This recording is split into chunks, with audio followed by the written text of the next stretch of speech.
Okay, good morning. I'd like to welcome everyone here to the Recreational Delivery Committee meeting.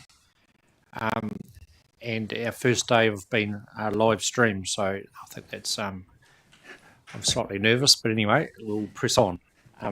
Firstly, I'd like to welcome all to the morning and welcome to the meeting. I have been informed there is a quorum present and I'm pleased to declare the meeting open. Can I call for apologies? We have Councillor Duce's online, and I believe Councillor Karakia Swigs leave at 11:30. Is that correct? Okay. And currently, Councillor Pauline and Swigs are out of the room, just talking to media.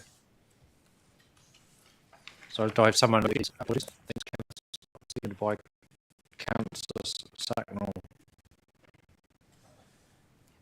Conflicts of interest. Are there any conflicts of interest to the items to today's agenda? If not, we have two public deputations today. And the first one is welcome Toby Lorimer today to talk about public transport youth fairs. Welcome, Toby. You have 10 minutes to present to the council, and a bell will sound at 9 minutes, indicating that you have 1 minute left to speak. Councillors are then asked to ask questions for clarification. Welcome, Toby.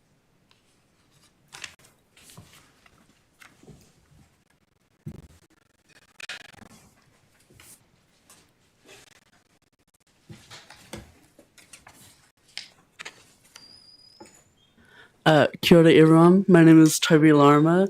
I'm a Year 13 student of Shirley Boys High School, about to graduate. I have lived in Christchurch my entire life, and I come to you today with an issue that concerns me quite a bit. The problem I'm trying to address today is the affordability of public transport, specifically for youth under 18 secondary school students. Public transport is supposed to be the cheaper, accessible, and more convenient alternative for as opposed to owning private vehicles like cars. The public transport sector is also a much better option for eco-friendly transport, as you know, if the journey is too far for walking and or biking. The Metro bus system in Christchurch is the main provider of public transport within Christchurch City and the greater extents reaching out to Littleton, Rangiora, Lincoln and Rolleston. In 2022, on July 1st, the Communities Connect scheme was introduced in response to the concerningly growing cost of living crisis in the aftermath of COVID-19. This scheme cut the bus fares down in these demographics: half prices for community service card holders, half price fares for people aged 24 and under, half price fares on total mobility services, and free fares for children aged 12 and under. However, due to new government policies from the 1st of May this year onwards, Community Connect provides only half-price fares for community service card holders and half-price fares on total mobility services, thus cutting off a large number of patrons from discounts that could affect them, especially if they do not have a Metro card.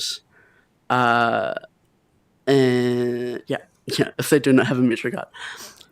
My campaign is aimed at getting the fare for buses and for youth in Christchurch reduced so that it's more affordable to use the public transport. There are multiple benefits of this: increased public transport use, supporting those who are already struggling with the cost of living, similar benefits that Community Connect Plan had, including improving transport equity, people on lower income spend a greater proportion of their household budgets on transport than high income earners. I know as a minimum wage worker myself, as a part-time job, and I do fund my own Metro card usage. And increased public transport use will also reduce congestion, instead of as opposed to using private vehicles. It will reduce greenhouse gas emissions from transport by supporting mode shift away from private vehicles to public transport. This will support the wider work of achievement of 41% reduction in transport emissions by 2035, as set out in the emissions reduction plan. It will also improve health outcomes, reduce emissions from having less cars on the road as a result of greater public transport use will reduce the health impacts that the emissions cause. And then it will also improve road safety by reducing the number of private vehicles on our roads, particularly around congested areas like schools, where there are a number of vulnerable road users.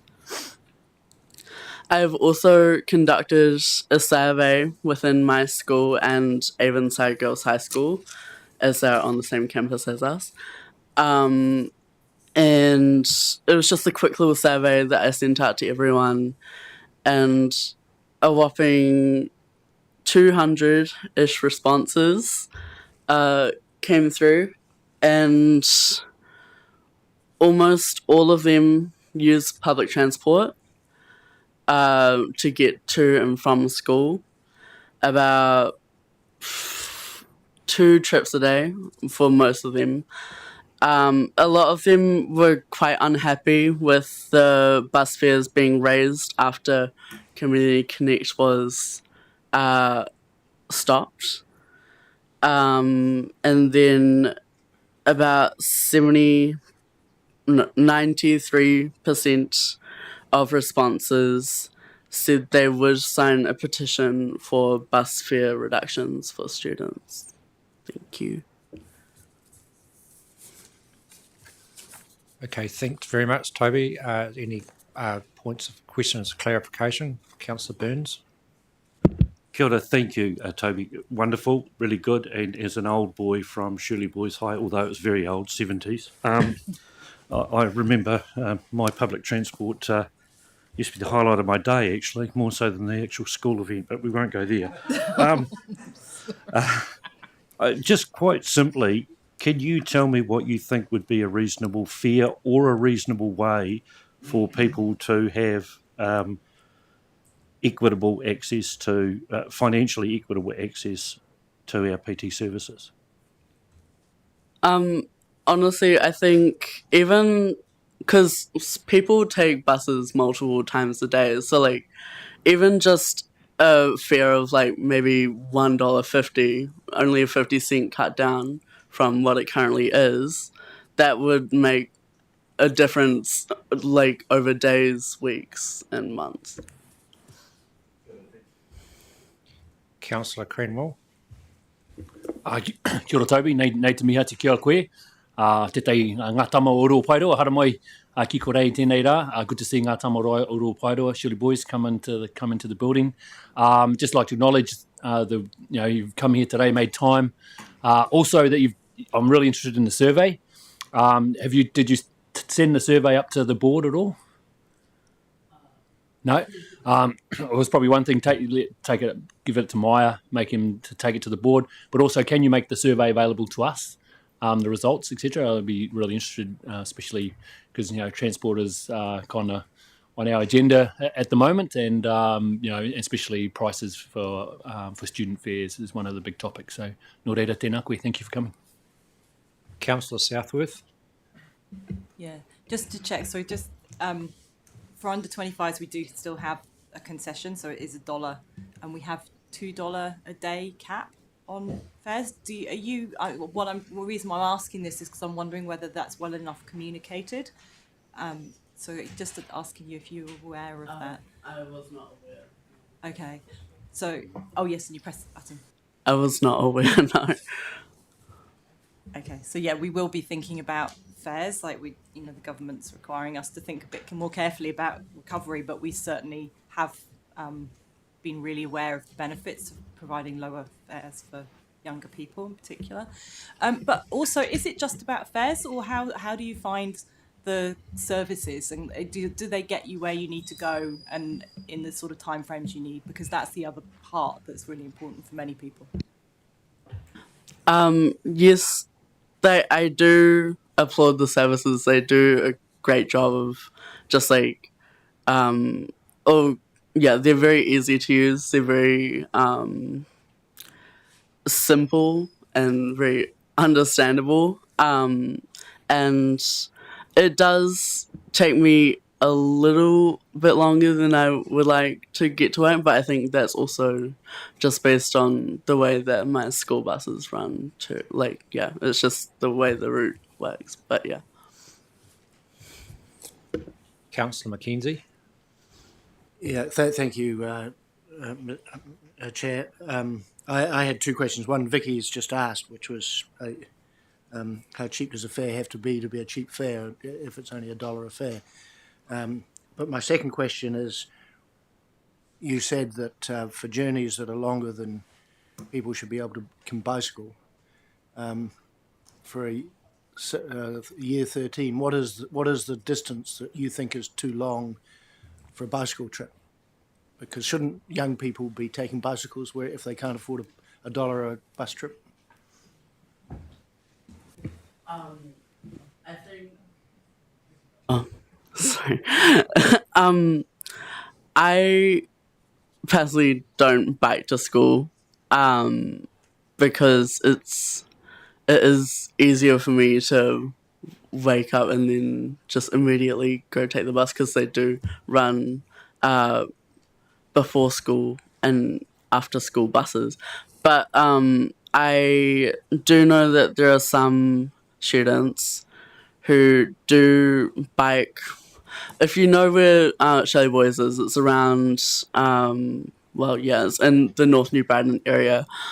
I do know quite a few kids that bike to around Spencerville area. And I think that's quite a large distance, especially it's not the Regional Deliveries Committee's fault, but it's just bag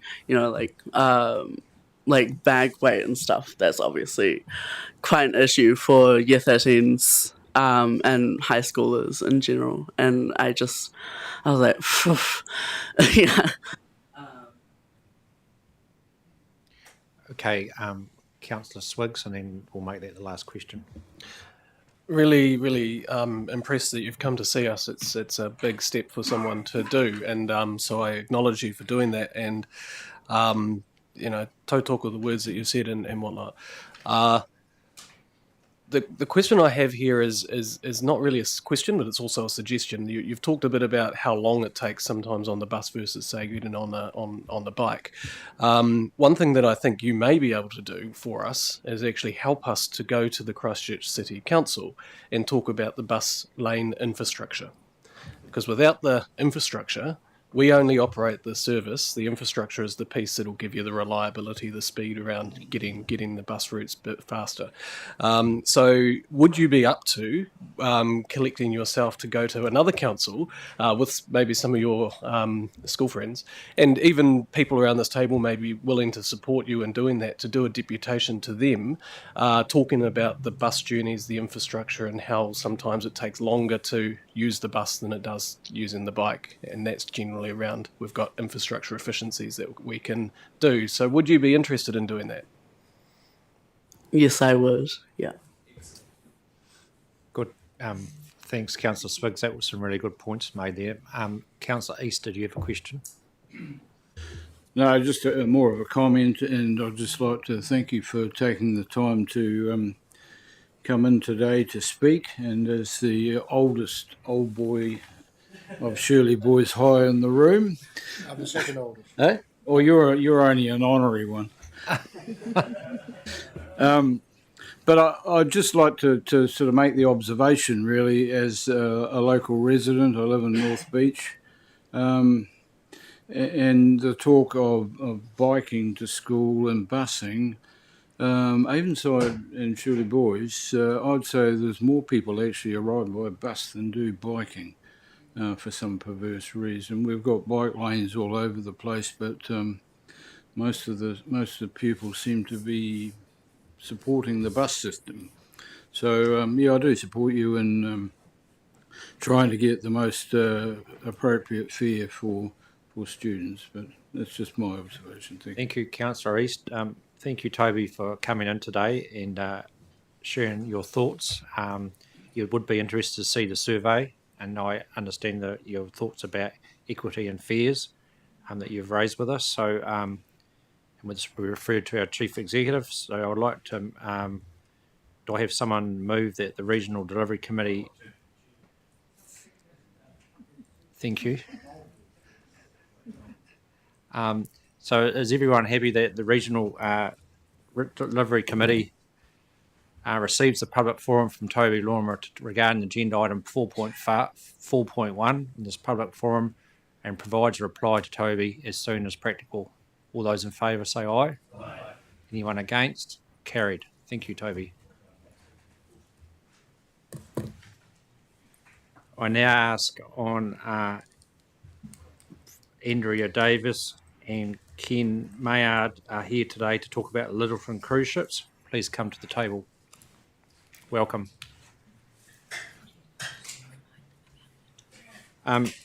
Just like to remind you that you have 10 minutes to present to the council. A bell will sound at 9 minutes, and indicating you have 1 minute left.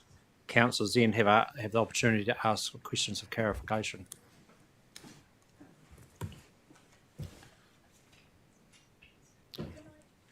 Sorry, Vicky. Councillor Edge has just pointed out the notice motion actually isn't in. I'd forgotten about this, but it's not actually published in the agenda. So has everybody? I know it got circulated to councillors, but has everybody else seen it? It's on docs. On tap now, is it? Because it wasn't the one I opened originally. Yeah. I'm just wondering if it should be up on the screen. If that's, can we put it on the screen so people can just see what the? It will be. Okay, later. All right, thank you. Thank you, Vicky. Okay. Okay. Welcome, and you've got 10 minutes. Right. Kia ora koutou, ko Andrea Davis aho.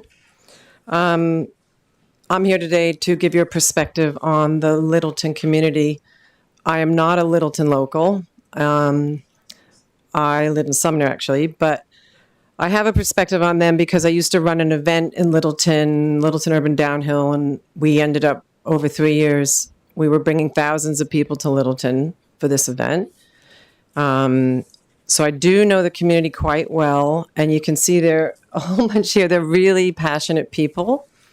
So I thought, I have an anthropology degree, master's in landscape architecture, and I'm doing my master's of environmental policy and management, which I'm just about finished. So I specialize in environmental impact assessments or strategic impact assessments. So I went to the public meeting that the locals had, and Vicky very bravely went into that room of some, I want to say, stressed, angry, maybe anxious people. She gave them some information, which was, you could see immediately when they had some information, it helped them. And she came up with some solutions. One of them is this proposal for extra funding over the NCA days when the local kids from Kashmir High, they travel to various schools through the tunnel. They need to get to school for those exams.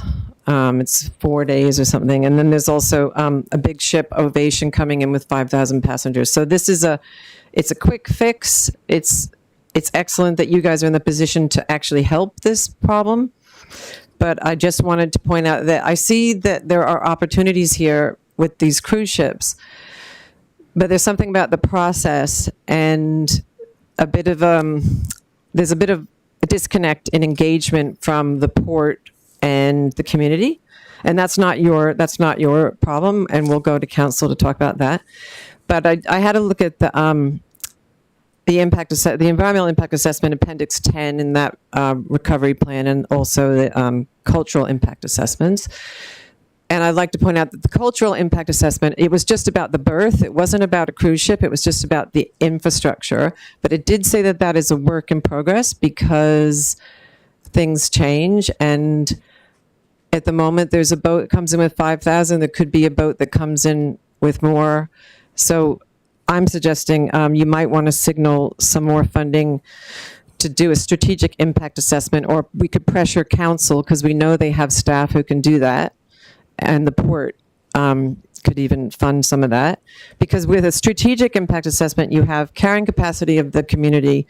You can also, the small tours who are benefiting and sustainable tourism also, we can look at that. Everything gets pulled into that piece of work, and then you can actually make some real decisions that are meaningful for this community. Engagement's the biggest one there. I'd say, maybe you guys aren't in the position to do the engagement, but we do need to signal that through when you're doing your coastal policy statement work and your regional policy statements. I think this piece needs to get picked up in there.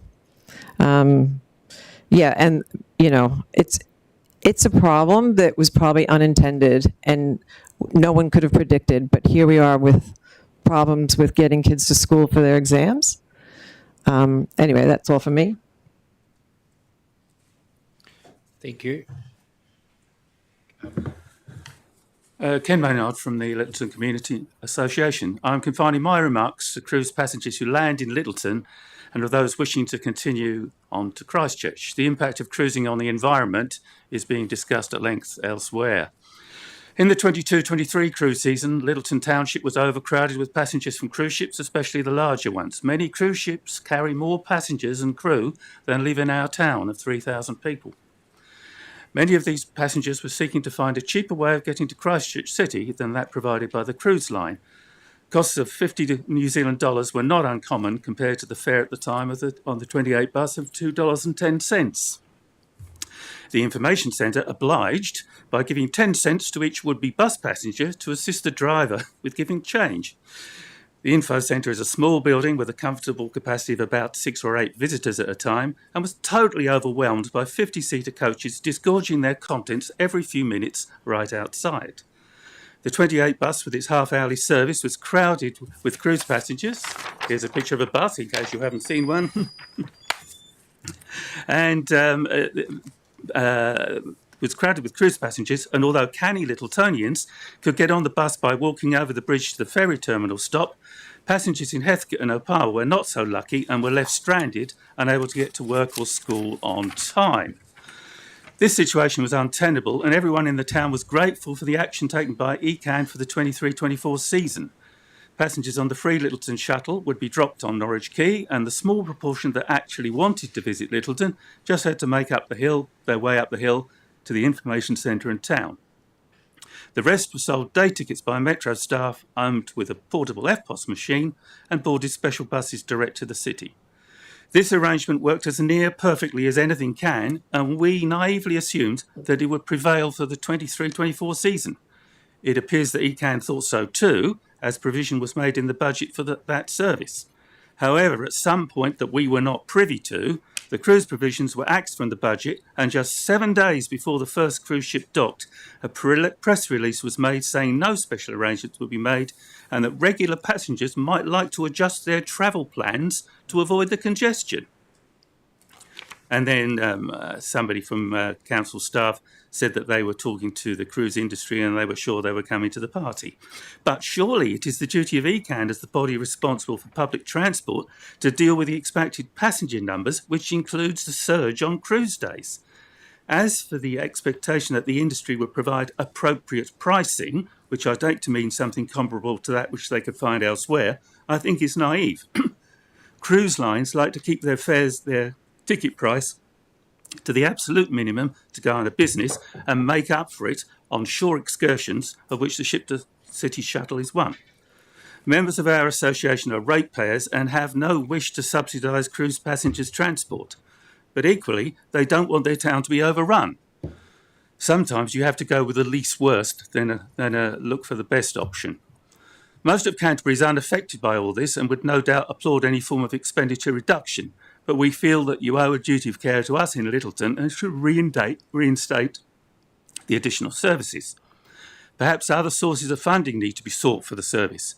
The city apparently makes millions from cruise ship passengers, although tapping into this might be difficult as the profits are no doubt distributed amongst many retailers. The cruise lines themselves are an unlikely source, as I explained just now. We need a direct charge on the cruise ships to subsidise their passengers' travel. The obvious source is an addition to the berthing fees charged by the Littleton Port Company. Of course, they may resist, but LPC are responsible to Christchurch City Holdings, who are responsible to Christchurch City Council, who are eventually responsible to the electors. So perhaps somebody can tug this long chain of command to make something happen. The first cruise ship was visited and no chaos ensued. However, this was more by luck than judgment. Some statistics from the information centre.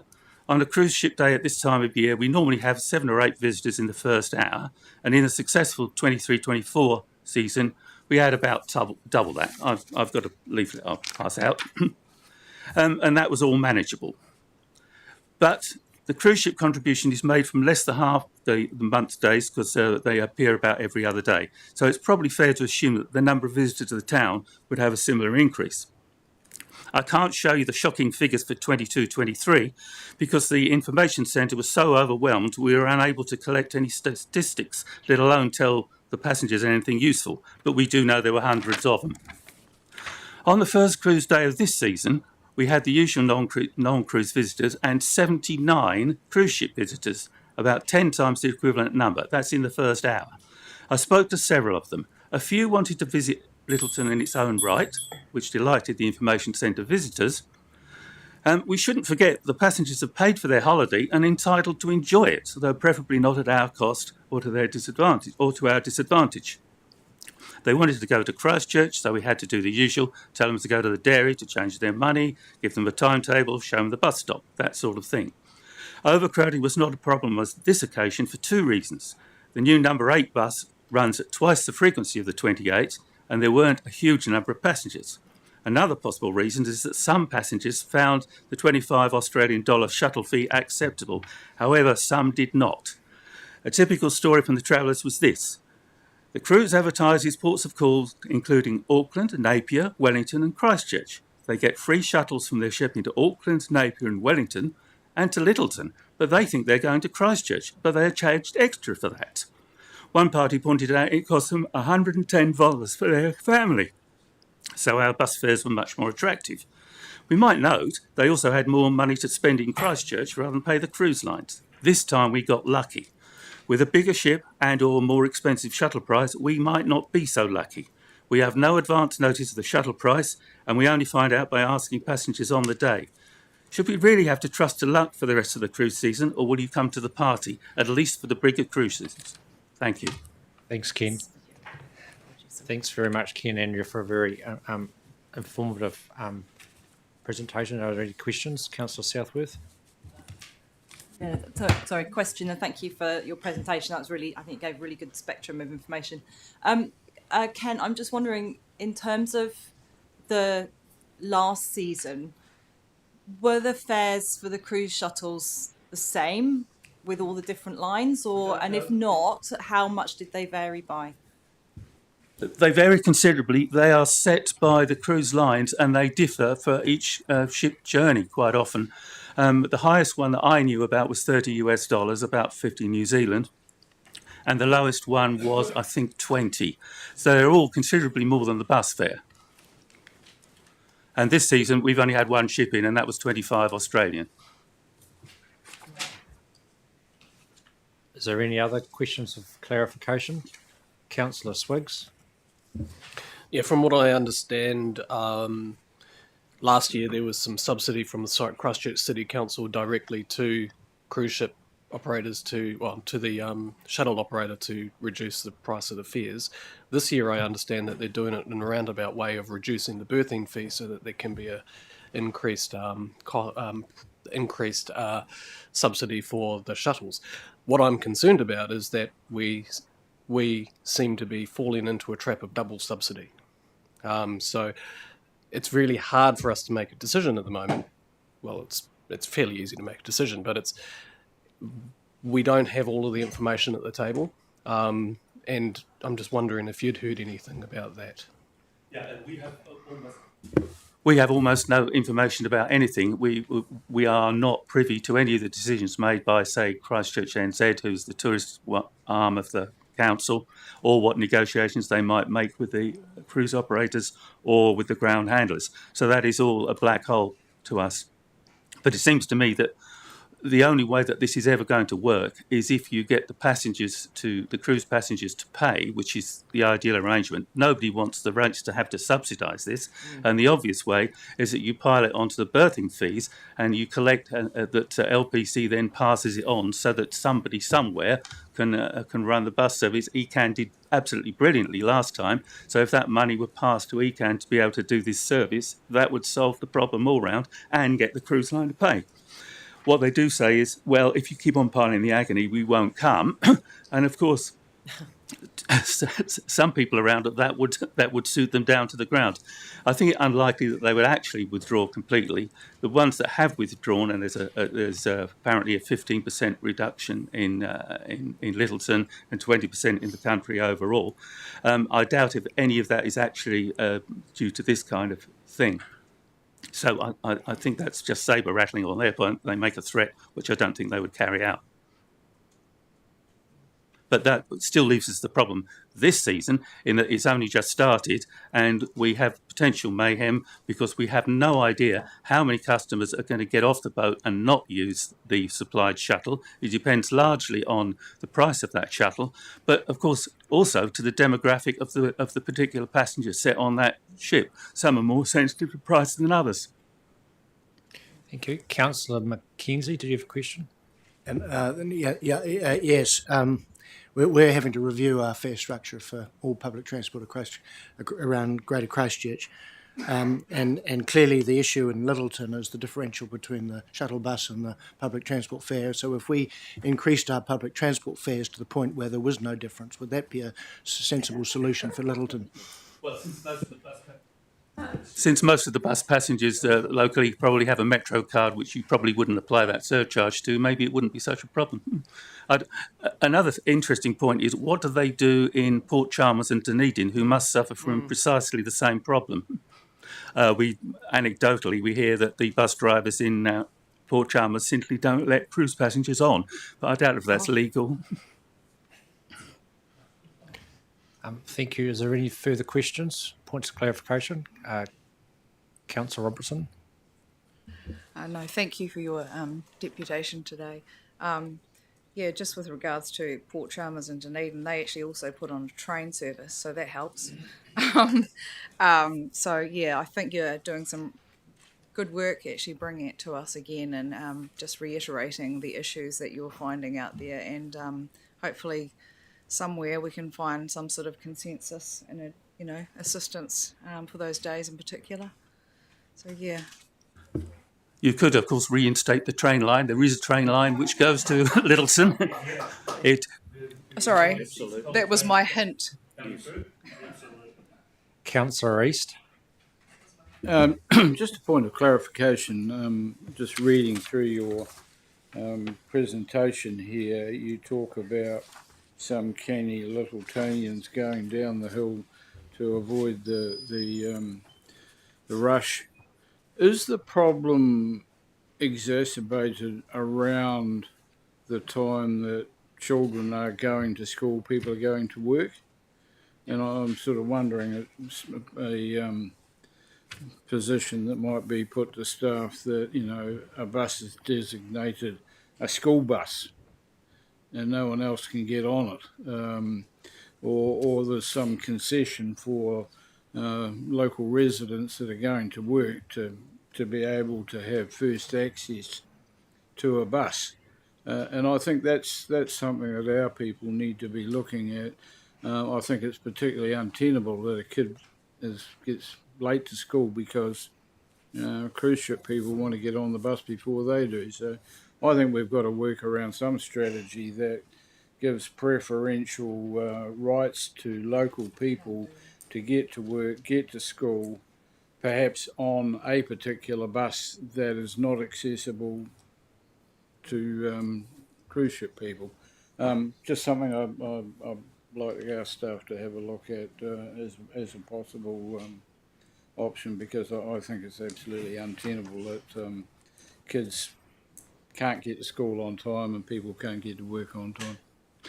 There is the additional problem, of course, the return journey. In that at the bus exchange, it'd be pretty difficult to do any kind of prioritisation scheme, and the system that worked last time with the airport-like snake thing with special buses going to Littleton worked extremely well. So something like that. It was basically segregating the cruise ship passengers to get them to do something special rather than the normal residents. Okay, thank you. Is there any more questions of clarification? Can I say something? No, sorry. Okay.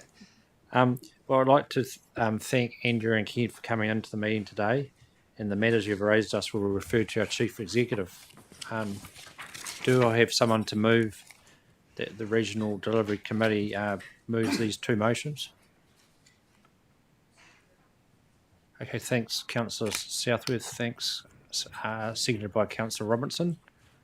All those in favour say yeah. Anyone against? Carried. Oh, thank you for your presentations.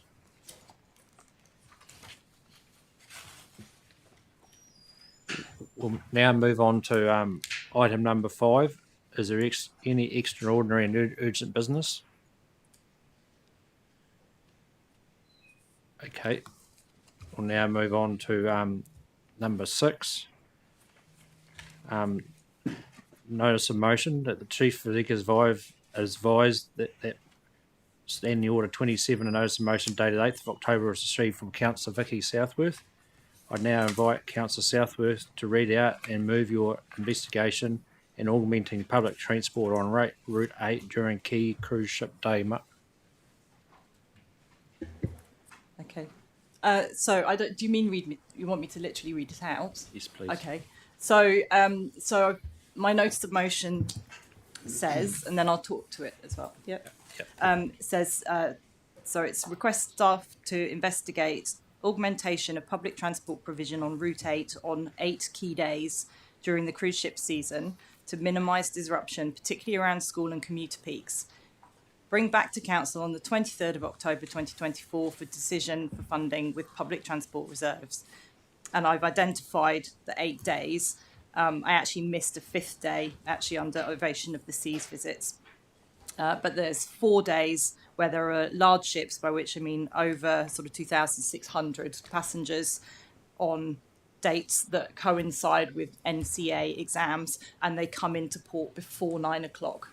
So that then means you've got that risk of passengers being at the bus stops at the time school kids are trying to get to their NCA exams. So shall I just, is that sufficient? I don't need to list the dates verbally, No. do I? So just to speak to it really. And so firstly, just to say, this is really giving staff the opportunity to look at where there might be really some key specific facts that mean that we can expect those days to be busy. It's about us stepping up to meet or to minimise the impacts on those particular days on the public transport system, which is the system that we can control. I know that our staff have worked with, made sure they've been communicating with the likes of Littleton Port Company, I think the Cruise Association. I'm not sure how directly connected we can be to the cruise lines themselves. Also, Christchurch NZ has been, and I think also City Council must also be all working collectively. I know that work's been happening. At the end of the day, that we don't have any mechanism to be confident of exactly what the fares are going to be for the shuttle buses. When the fares for the shuttle buses go up, the number of passengers that we see move into our public transport system go up, and we can't control that. I think listening to the previous speakers, I do think there's an opportunity for us to, try to be more, maybe we politically could work more proactively with the Littleton Port Company, for example, and see if there's some more influencing that we can do. But this season, we're in a situation where we can anticipate some days that would be really quite chaotic, possibly. just to say the first day did go smoothly, and that was Diamond Princess, which was nearly 2,700 tourists coming into port. To note, though, that Kashmir School, which is the school, several of the bays and some of, I think, the older pupils in the Littleton area are at Kashmir School. That school was not in school yesterday, or on Monday, the day I had myself. They were not in school on Monday, so we didn't see those pupils trying to use that bus. So it wasn't a typical school morning day on that day. The fares on Diamond Princess were coming in at $25 return fare, and the passengers were complaining about that fare. Now that's $25 instead of $10 for our day pass or $8 for our cash fares. In the 22-23 season, some of those shuttle buses charged up to $45. And so that's 3 to 4 times. And the only assurance we've had from Christchurch NZ is that it will be less than the 22-23 fares, i.e. less than $45. So there's a lot of leeway to be up to 3 or 4 times more than our public transport fare. Staff have signalled in the press release that they're monitoring the situation. I know staff were on the ground checking out how things were going on Monday. I'm asking us to give them the opportunity to actually frame up some suggestions to manage what they might be seeing and might be anticipating. So we're giving staff the capacity to respond to what they see. There's no point in monitoring something if you can't then do something about it. I have been very targeted in what I'm proposing, so we're looking at very, very much lower cost if there are suggestions, and for example, maybe it's just ferrying the school kids to school on those key days. That's just a suggestion that's come up from something in the community. So substantially lower cost options and on less numbers of days than what we stood up last year. We can't actually stand up what we did last year. That took a lot of planning, a lot of preemptive work before the season started. So the NCEA days I've flagged, but we also then have, just looking through the stats, and this is where I would actually hope that staff could come back, given the permission to look at these various days. I would hope that staff can also be look if there's some things I've missed, because this is just my analysis. Having looked again at the data, there are actually 23 cruise liner days where there are more than 2,900 passengers coming in, but only 13 of those are on non-holiday weekdays, and only 9 of those arrive before 9 o'clock. But some of those ships we've got coming in on the NCEA days, we've got one coming in that's 2,900 passengers and one that's at 3,500. So just comparing that to the 2,600 that we saw on Monday. So that those sorts of numbers can very quickly overwhelm our system. And to also be really clear, it's not just about Littleton here. Littleton actually has more chance to get on the bus because they're right at the front end of the stops. The guys that are anywhere between Littleton and then getting into centre, as we saw last time, going through Heathcote, Opawa, the various other suburbs, bus doesn't even stop.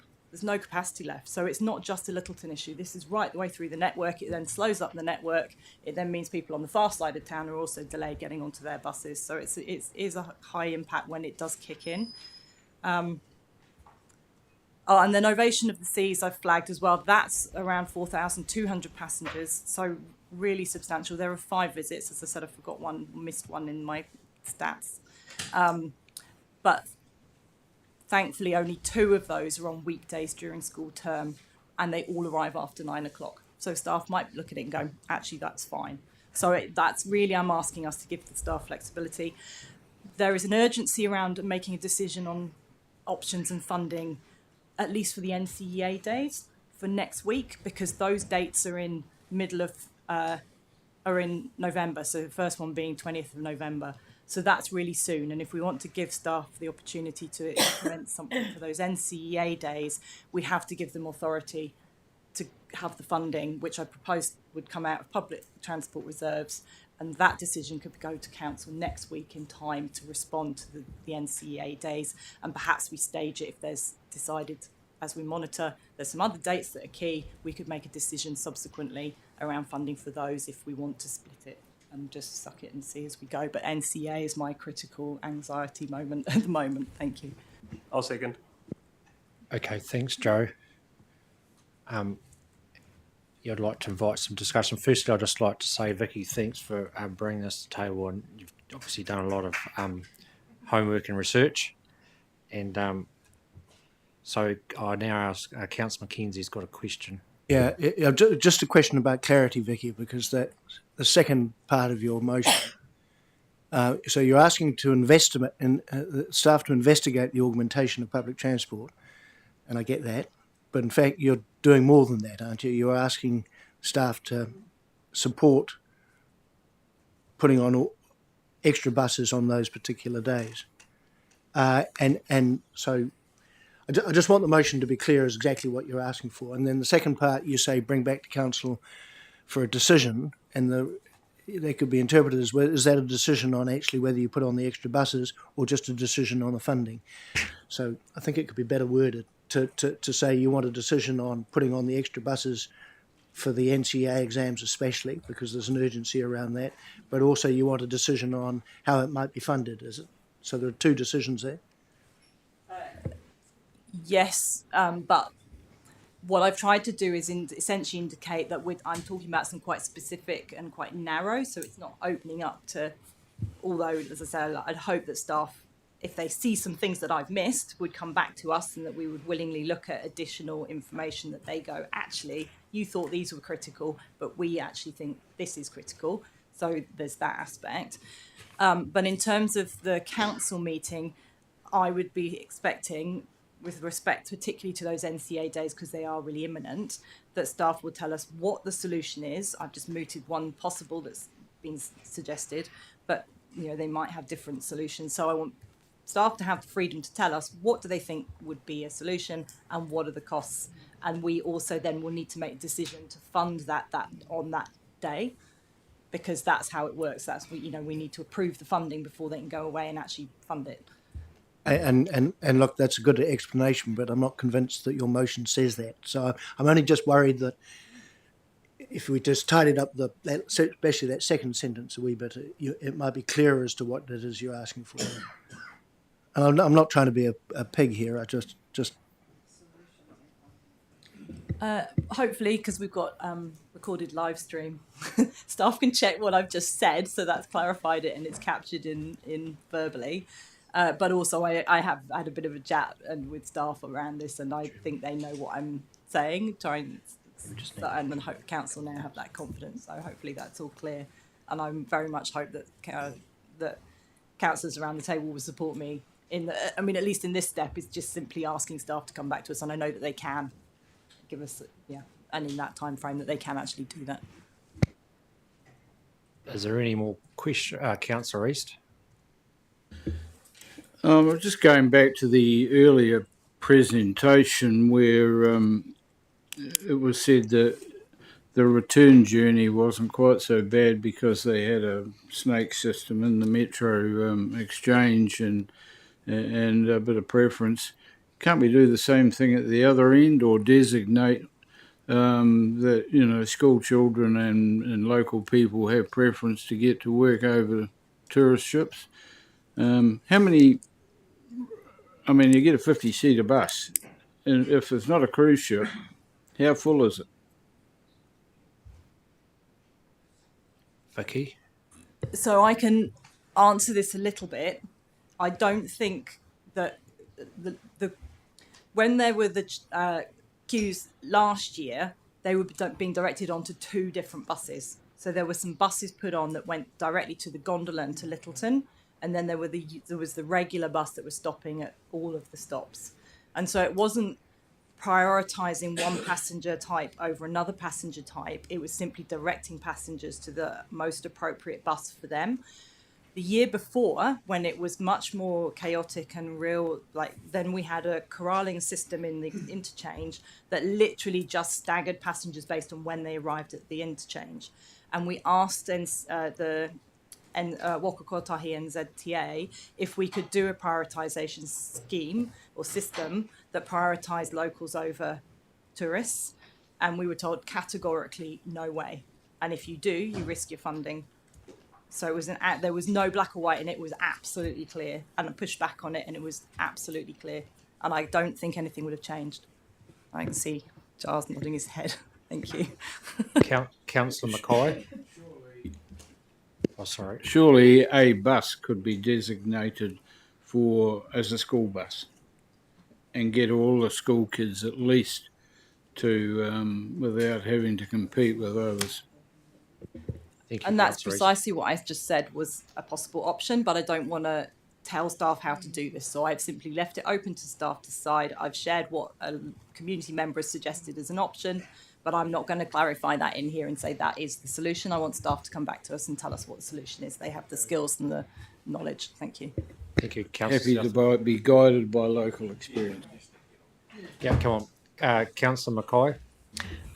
I just noticed that we've got our strategy and policy meeting on the 6th of November.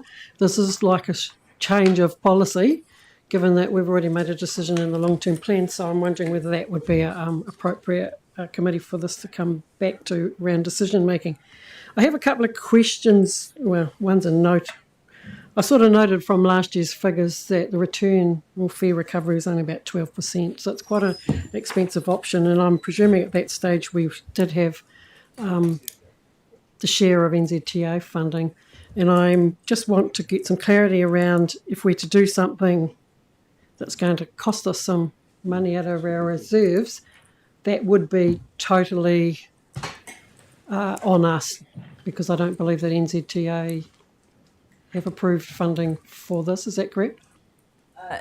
That is, I think, most likely. So yes, you're right. The 380 that it in total cost us when the fares came out last time was split between us and NZTA.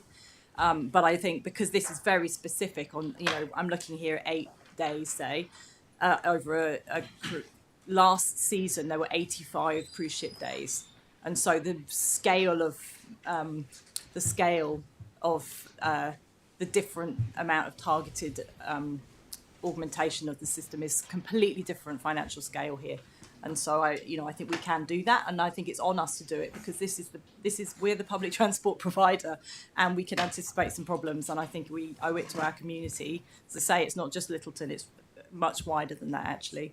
We owe it to them to at least look and see what will it cost us. To the strategy and policy point, it's too late. We need to make a decision to give staff the opportunity to come back to us, and we need to make a decision on funding in the next council meeting, because the one after that is too late in November for staff to step up and actually deliver on that. That's why I've timed it this way, and it is about delivery in my view. Correct. It will be a council decision. So I support it. I mean, we provide public transport and for the locals, and definitely we can't define who's going to get on with it, it's a cruise ship passenger or not. But it's really around the costs, and I'm very annoyed that I was one of the ones that moved this withdrawal of the funding on staff advice. They put it up as an option for us, that we're actually revisiting a long-term plan so quickly.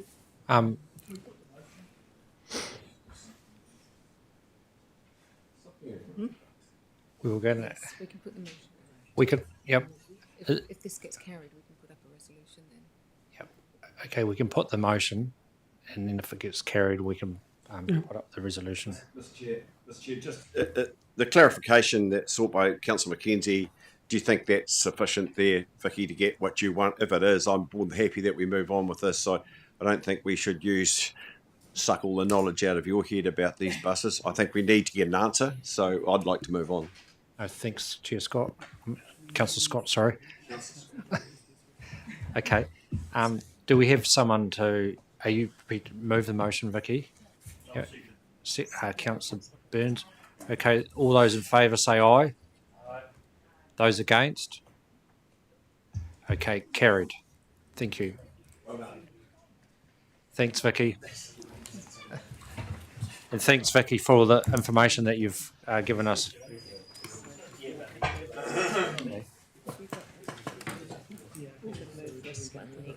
Okay. We don't need to. I don't think we need to. No. You don't think we need to? No. Right. Okay.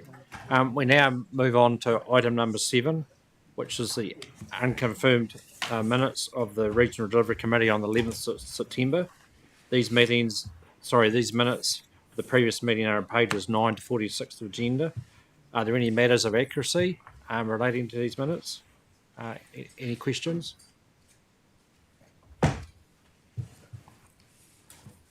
If not, sorry. Thanks, Councillor Edge. Seconder. Councillor Robertson. So all those in favour that we accept that these minutes are a true and accurate record of that meeting, say aye. Anyone against? Carried.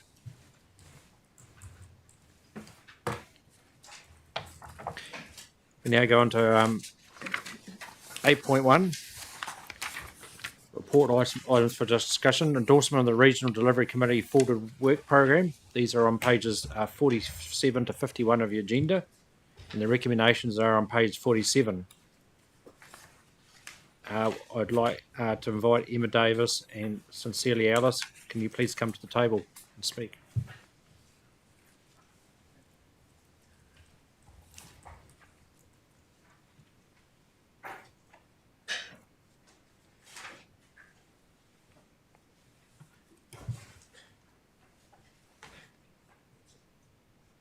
I have a matter arising from the minutes before we move on to the next item. Oh, sorry, Ian. Yeah, I was just in terms of the sustainable consents delivery plan progress, and I wasn't here at your last meeting. I'm sorry, but did you discuss how embedding the priority structure of Te Manaroto Wai into the RPS is likely to affect our ability to have a sustainable consents delivery process? Councillor Mackay. Through you, Chair, it could be relevant to the next paper rather than this one. Okay. That's 9.1, resolutions. Yep. You happy with that, Councillor McKenzie?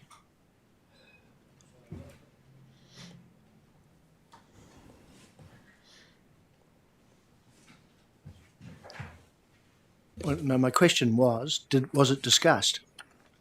I'm not sure that's necessarily related to any of the other subsequent papers. No, it wasn't discussed, Councillor McKenzie. Yep, we'll pay that. Okay, sorry about that. Emma and Cecilia, would you like to speak, please? Yes, kia ora koutou. So we're here today to present the Regional Delivery Committee Forward Work Programme for endorsement.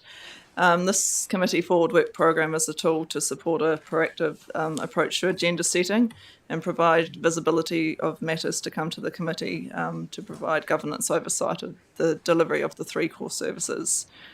The Forward Work Programme, it includes a shorter term look at upcoming agenda items with a high level summary of topics to expect.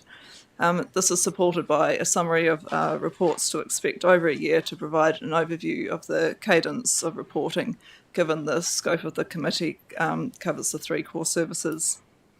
Using the committee terms of reference, the Forward Work Programme and cadence of reporting has been developed using information from across the organisation on long-term plan commitments, regular reports and seasonal considerations, along with discussions with the committee chair, deputy chair and core service leads. The Committee Forward Work Programme is an iterative document developed at this point in time as councillors and staff transition to the new committee structure, governance arrangements and the core service delivery model. It will be subject to regular review, and the next version of the agenda review will incorporate the 2025 meeting dates. It will be used to inform the agenda planning meetings with the committee chair, deputy chair and core service leads, and will come back to the committee a couple of times in the year for review. To ensure that the items raised meet the respective committee purposes, the Forward Work Programme was also developed in parallel with the Forward Work Programme for the Strategy and Policy Committee, which was endorsed last week. So we're seeking endorsement on the committee work programme today, noting that it is an iterative document, but happy to take questions of clarity and include feedback for consideration in the future committee agenda planning and forward work programme versions. Thank you, Cecilia. I'd just like to say thanks to Emma and Cecilia for preparing this report. Yeah, it's been extremely well done. And I ask, is there any questions of clarification? Councillor Southworth. Yeah, thank you. The outcome measures under the LTP, in the LTP, we have 3. So under wetlands, Mahankai and braided rivers, which have in the what we're measuring, reporting on, it says method to be defined and baseline established. And that's obviously really important, because then we can't measure how we're doing if we haven't got that baseline. And I can't see in this programme where that piece of work is being done. And I would like to think it's going to be done sooner than later, because obviously we've got 3 years till the next long-term plan. We need to know how we're tracking. So yeah, where does that sit, or when will that get picked up? Through you, Mr. Chair. So in terms of developing the measurements for the outcomes, that will be brought through some of the quarterly reporting as we report back on the service measures. Some of the outcome measures particularly, because they're looking at sort of longer term outcomes and impacts, some of that will be more on a 6-monthly and annual basis. So we can provide further updates on how we're doing in developing that baseline data. Yeah, I think it would be helpful to have a timeline for when those specific, because it is baseline and we can't do much in terms of measuring against, we have to be able to measure. It'd be great to have an actual timeline. So we know that when the next quarterly, or at least by the time we get to the 6-monthly, that's nailed, if it possibly can be. I think that's really important. Then another question I have is, we've got, this is under Statement of Service Performance, item 17. We have a percentage of, the requirement is percentage of state of the environment monitoring data that meets technical standards and are quality assured, and our target's 100%. And I couldn't find anywhere where state of the environment monitoring is defined, like which data is state of the environment monitoring data, to know when we've reported 100%. So just, again, it would be really helpful to just have it clarified somewhere. Because I can see we've got data coming through. I can see that we've got, like today, for example, the bathing water quality, which I think would fit into that categorisation, but it's not clearly categorised, so we don't know. How do we know if we've hit 100% of reporting? And it would be good to see what it is, and then see where it's fitting into the programme. But perhaps you could explain to me more how that's being picked up in here. It's just not as transparent as perhaps it could be. Okay, thanks, Vicky. Is there any more questions of clarification? Oh, sorry. Through you, Mr. Chair, we can certainly take that away and give more transparency to that, because I agree they'll be reporting back on air quality results, water quality, so we need to do some more work to bring that, give that more visibility, so we'll take that as an action. Thank you. Sorry to cut you off, Vicky. Councillor Sucknell. Thank you. I'm just looking at community preparedness and response to hazards. And whilst we've pulled out floods and river resilience and warnings in the site, we also have sort of civil defence and management. I'm just wondering how we tie those together. Are they sort of civil defence? I guess management kind of covers a lot of those other things, so just how it sort of comes together. And we've got some big papers in that, on that November date. So is there a real opportunity for discussion on something that's probably a little more dear to my heart? Sorry, through you, Chair. Yeah, we did have that discussion because there is another mechanism for the civil defence reporting going through the Joint Committee, but we were talking about how do we then bring that back and give visibility of what is our piece of that in that core service. So that might be bringing back minutes and then pulling out some pieces in particular that would be relevant for this committee to have that conversation. So it's a good point. Thank you. More on that. I just guess a continuation of that. Yes, I represent us on Joint Committee and there's a role in that space. But I also believe we have a role in advocating for with central government and others. So we don't want a committee sitting up trying to run civil defence, but within Environment Canterbury, we absolutely have that role in my mind to advocate for and look at funding and what could be achievable. So just, having minutes and meetings and then a conversation is fine, but is that really governance? Just having a broader view of what's happening and an understanding. Thank you, Councillor Sacknell. Is there any other questions of discussion? If not, I'll ask Emma and Cecilia to leave the table. Thank you for your time. I'd like to put this motion up. Is there someone to move this motion? Thank you, Councillor Scott. Is there a seconder? Thanks, Councillor Mackay. All those in favour say. We have a discussion. It's okay. Sorry, I'm in a rush. Sorry, Mr. Chairman, to interrupt you. I've got more of a comment, I guess, in terms of this, how this committee operates, and now that we've got a new chair and deputy chair, and it might be an opportunity to just consider what we're doing. When we went through the process of Te Hapaio, one of the things that always grabbed me was the fact that we needed strategy, and we've got strategy, and I think the strategy's going to lean in the right direction. But we also needed inquiry, and I see this committee as giving us that opportunity.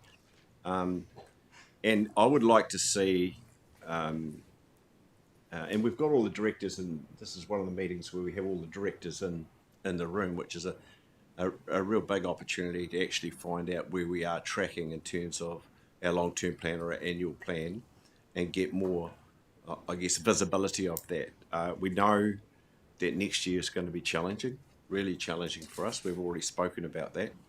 And we need to be looking, I think, with this delivery committee, and maybe that goes back to strategy, how we do that, how we're going to cope with that. So if you can take the challenge on board, Craig and yourself, Nick, is to look at how we can bring the numbers here in a meaningful way to us on a more regular basis than having another committee that reports on numbers. So that's the only comment I want to make.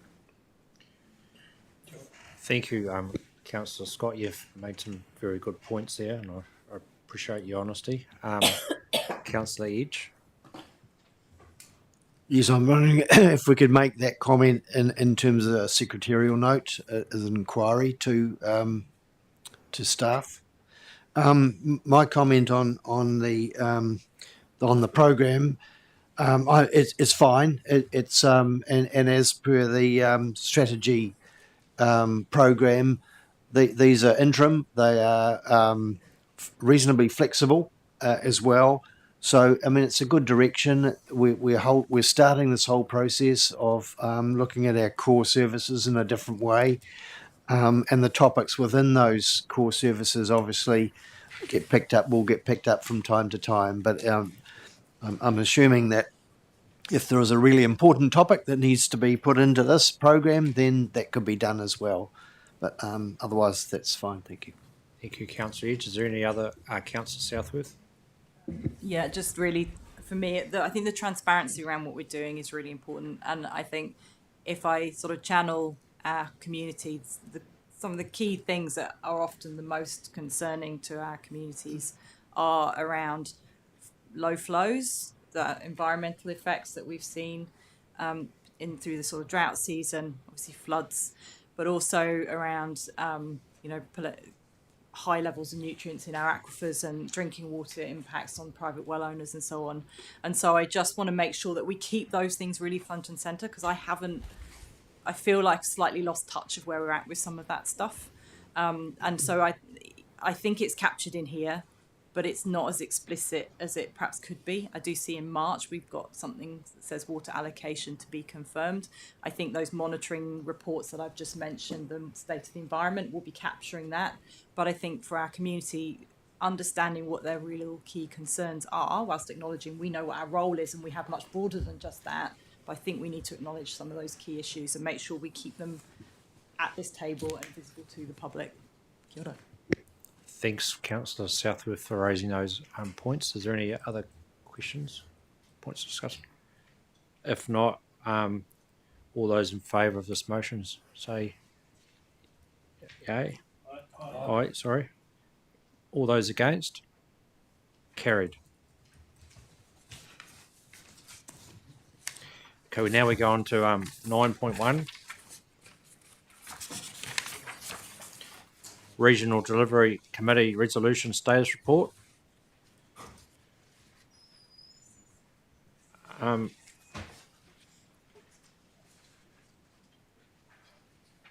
Recommendations are on page 52 and the report is on page 52 to 55 of the agenda. Teflon has led this and she's available for questions. So is there any questions regarding this report? Councillor Mackay.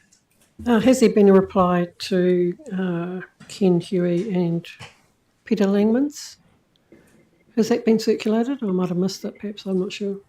I can answer that. No, we haven't had a reply. There is a letter just of courtesy going out to them, but nothing from staff yet either. But we can work on that and bring that back to councillors. Thank you. Yeah. Councillor Mackenzie. This isn't a question, it's more a comment as a result of the question I asked in matters arising from the minutes. But in terms of the delivery of the sustainable consents, delivery plan progress, in this I think it would be useful if this committee demanded from the staff every time a decision is made around policy in terms of this council and having a hierarchy around Te Mana Rau Wai is one example. We actually proposed to put hard numbers into our RPS for greenhouse gas emissions. That might be another example of where that might have implications for our ability to deliver on sustainable consent delivery, given that we've already got 26,000 consents, which is about 200,000 times more than any other region. Maybe, are we making, every time we make a decision that actually impacts on a requirement for consents, perhaps we need to get some reports through this committee about the effect that that's going to have on our ability to deliver on these programs. Thank you, Councillor Mackenzie, for raising those points. Is there any other discussion?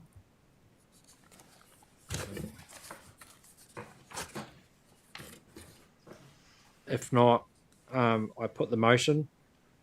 So is there someone to would like to? Thanks, Councillor Sacknell, seconder. Councillor Scott.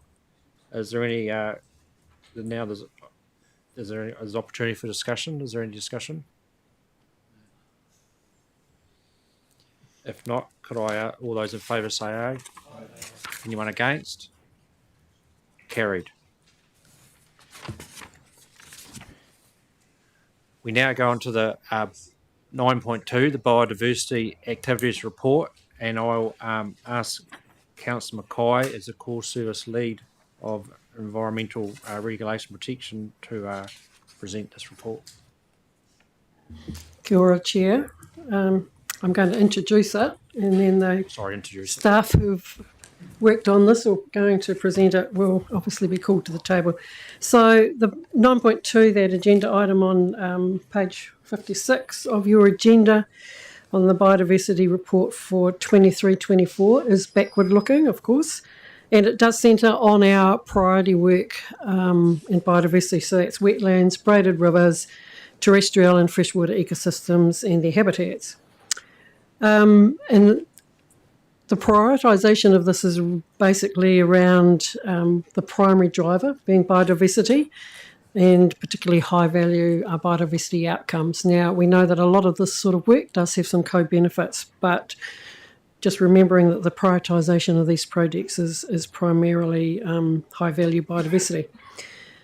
The projects were developed, advised and supported by this organisation in partnership with landowners, key stakeholders and agencies for that direct biodiversity benefit. And I think one of the things to note is that our contribution was around 2.8 mil, and that was leveraged very successfully for 4.4 mil from outside agencies. There's 85 projects there that have been completed, 21 in the Braided River area activity, 22 terrestrial, 13 wetland, and 29 in the freshwater habitats. So I'm hoping everybody's been and looked via the link to the web page on our website and looked into the detail under each of those activity groupings, because there's a huge amount of detail there, and I think we will get a very quick idea who's actually gone and had a look at it, probably from the questioning. So thank you, Chair. Thank you.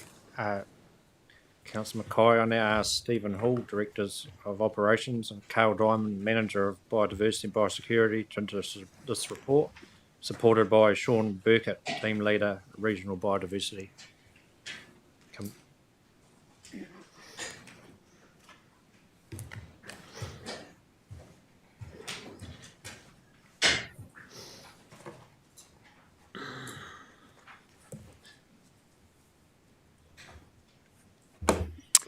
Thank you, Chair. Kia ora koutou, councillors.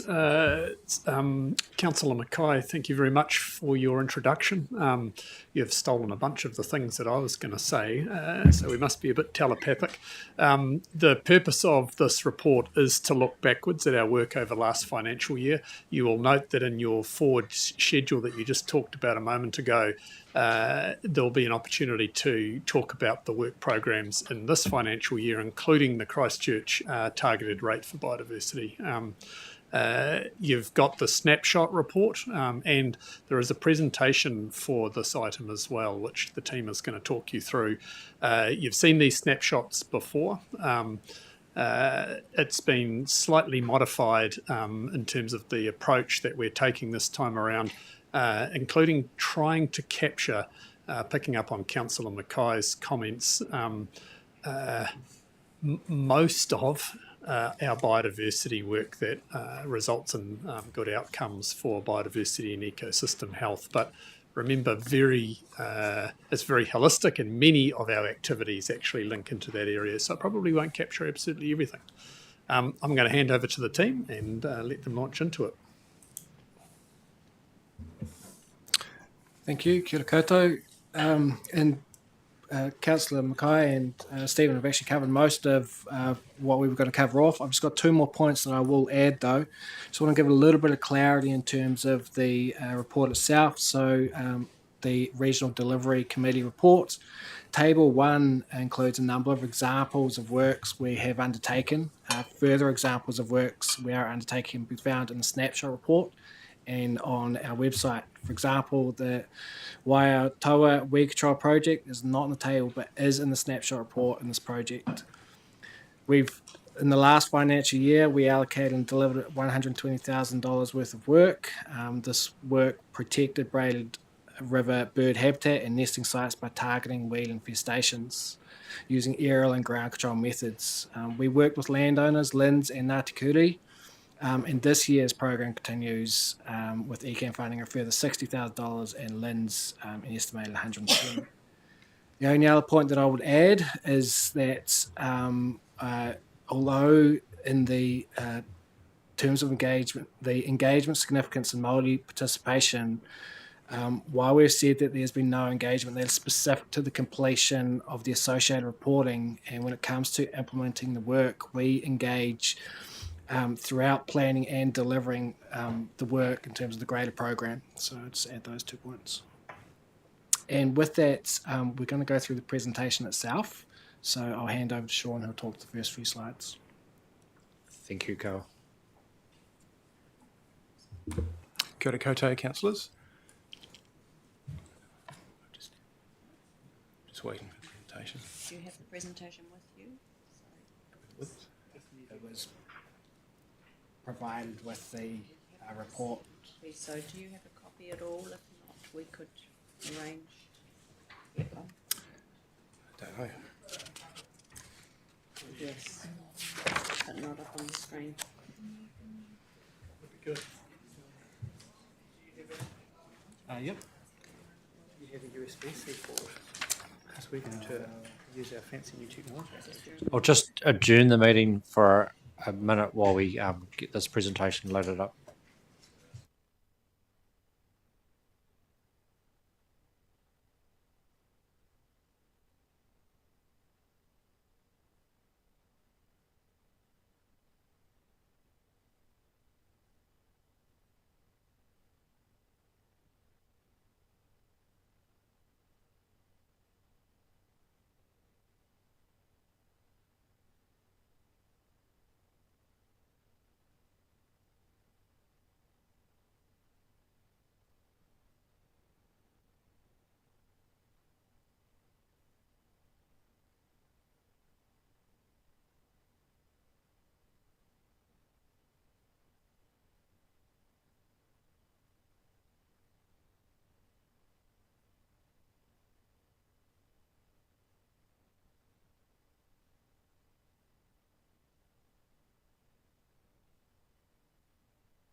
People's time, I suggest that the team just take you through and you look at it on your screens if that's okay.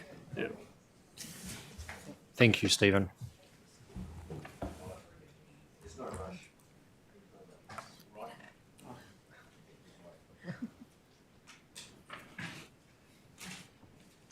Okay, Sean. Yep, thank you. Thank you. Sorry for the delay. We just, in addition to all the project reporting on the website and on the snapshot report, we're just going to run through a few of the highlights of work that's been completed and underway over the previous financial year. The first one you'll see there is the Ashburton River Hekateri Bird Habitat Restoration work program. This is some ongoing work program. Ashburton River is a habitat for a number of nationally threatened or at-risk shorebird species such as black-fronted tern, black-billed gulls, banded dotterels, etc. And the threats includes the use of the riverbed, woody weeds, black-backed gulls as well. And we work with agencies and groups within that area, plus a bunch of volunteers or families who service traps every year. Some of the work that was undertaken include installation of signage to raise awareness of the importance of the work. There's some results from the Ashburton Braid River Bird Survey. Nesting ryebill was spotted at the Lake Hood section, the first known nesting at that location for 60 years. 2 pairs of spoonbills were nested in the Low Ashburton River towards the Harper as well. There was some weed control undertaken in the upper catchment, focusing on Russell lupin and grey willows, where ECAN worked in with DOC to protect colonies of black-fronted terns. And there was some successful nesting and fledging of black-billed gulls there. Nest counts estimated at 4,000 to 5,000 adults, with 2,500 successful fledglings. The next one to update you on the Upper Rakai River Weed Control Program, which is again another ongoing work program that's been undertaken over many years. This is a multiple agency approach involving obviously ECAN, DOC, LINZ and landowners, and that program focuses on a range of weed species: broom, gorse, Russell lupin, false tamarisk, crack, willow, grey willow, tree lupin. The work undertaken in the last 12 months was control of scattered weeds in the upper catchments, as well as control of riverbed infestations of weeds in the mid-reaches to reduce seed sources. ECAN's funding there, as pointed out in the paper, was roughly about 160,000 out of a total of just over $500,000. So in terms of the costings there, work was undertaken over about 8,000 hectares, which roughly works out to about $65 a hectare, but the benefit area for that work was probably over 165,000 hectares, which lowers the cost to about $3.15 a hectare. In the news at the moment, the bittern monitoring work that ECAN has supported around Te Wahora. We finished off a 5-year project that contributed about $32,000 annually in support with, we supported DOC with trap lines at key breeding habitats covering about almost 700 hectares. Results from that monitoring show that bittern are declining in numbers and in health in the wetland. Is estimated 30 to 50 bittern here, and at Harts Creek, which was a bit of a stronghold, recently held 6 breeding males during the breeding season, but now that's projected to hold 1. Another project to draw your attention to is the Whakatau catchment weed control, which is in partnership with many agencies and local community. Our work was split into the upper and lower catchment. Upper catchment, the primary drivers there are to protect the braided river habitats and associated valley floor wetlands from the impacts of invasive woody weeds. Threatened species there include black-billed gulls, black-fronted terns and the banded dotterel. This work is to maintain gains from previous investments, and it's in partnership with the Whakataramea Sustainability Collective. Involves aerial and ground-based control of willows, broom and yellow tree lupin, and includes hundreds of hours of volunteer weed control, engagement and coordination. Work in the lower Whakataramea, where the primary drivers are maintaining the braided river habitats via the control of willows, gorse and broom and lupin in the main fairways. So the work there is to halt woody weed establishment in the main fairways and includes aerial and ground-based control.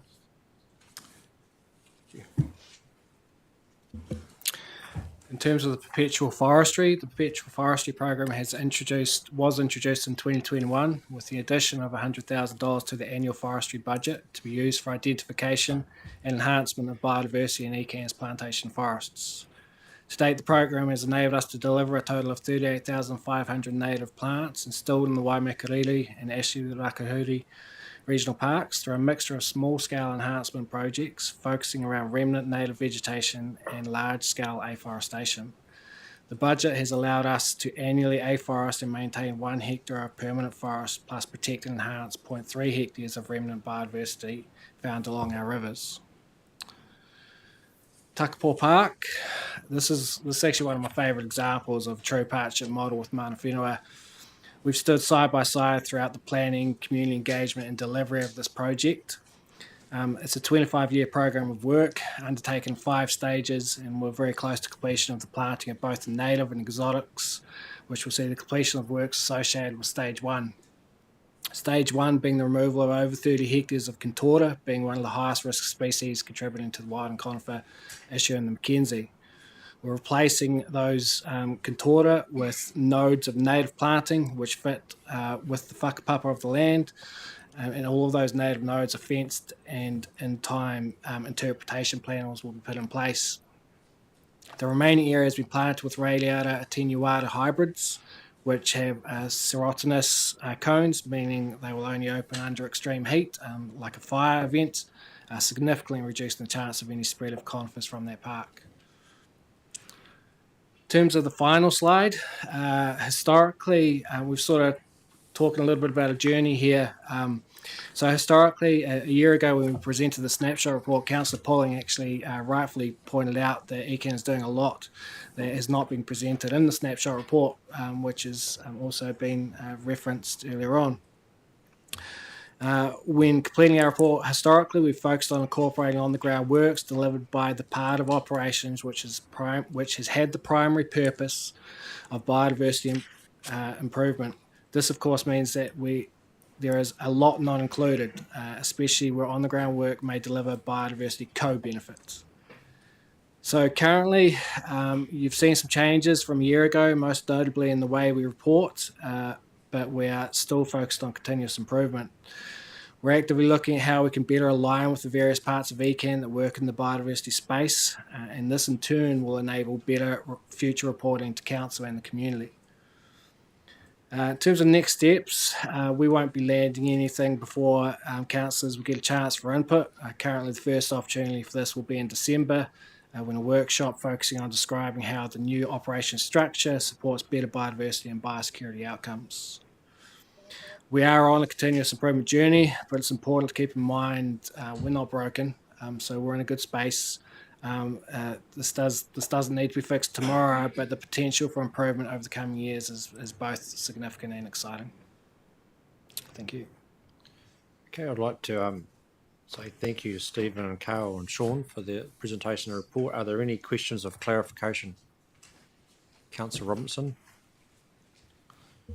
Thank you for that. I always find it interesting to see what's been done and, the gaps, I suppose, that, could be added to for the future. One of those gaps I still acknowledge is the CMA, the sort of coastal biodiversity situation. With looking at the strategy going forward, and in its current form, it still acknowledges the coastal. And, I just don't see that reflected in this at all. Considering we're talking about shorebirds and, nesting pairs and what's left of them, that takes that into account as well. So while we talk about the future and integration, I think it would be really quite poignant to consider looking at that now. And so I'd like to see conversation going forward with others at the table. But thank you for your work today, especially all the birds and the ryebill, which I love. Thank you. Thank you, Councillor Robertson. Councillor Burns. Kia ora, thanks, Mr. Chair. Thanks very much. Good report. I just have a query, and it sort of follows on a bit from Councillor Robinson here.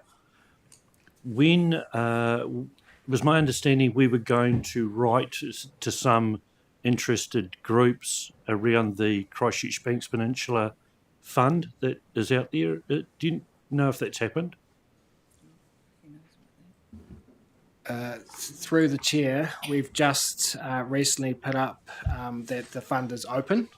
I believe have we touched people? We were going to touch a few people on the shoulders, which has been done, to ensure that they were aware that it was up and on the website, and to encourage people to put in applications. Yes, Councillor. Thank you, brilliant. I just wanted to follow up. Do any of those include organisations, groups, runanga that may have an interest in marine or coastal environments? I can't answer that specifically, but the email has gone out to a lot of organisations within the Christchurch and Banks Peninsula area. Really briefly through the chair, so November in your forward work schedule, you're talking about the Christchurch targeted rate. Yeah, so all of that will come back to you then. Councillor Southworth. Thank you. Yeah, I really love seeing what we do in biodiversity. It was surprising me, though, how little we actually spend on biodiversity out of the complete amount of our budget. But that's for us at the council table to influence and decide. But in terms of the biodiversity projects on the parks one, Takapo, for example, can you just clarify for me, when we're looking at strategic native species being planted within exotics, does that mean we're planting natives and exotics together in the same area?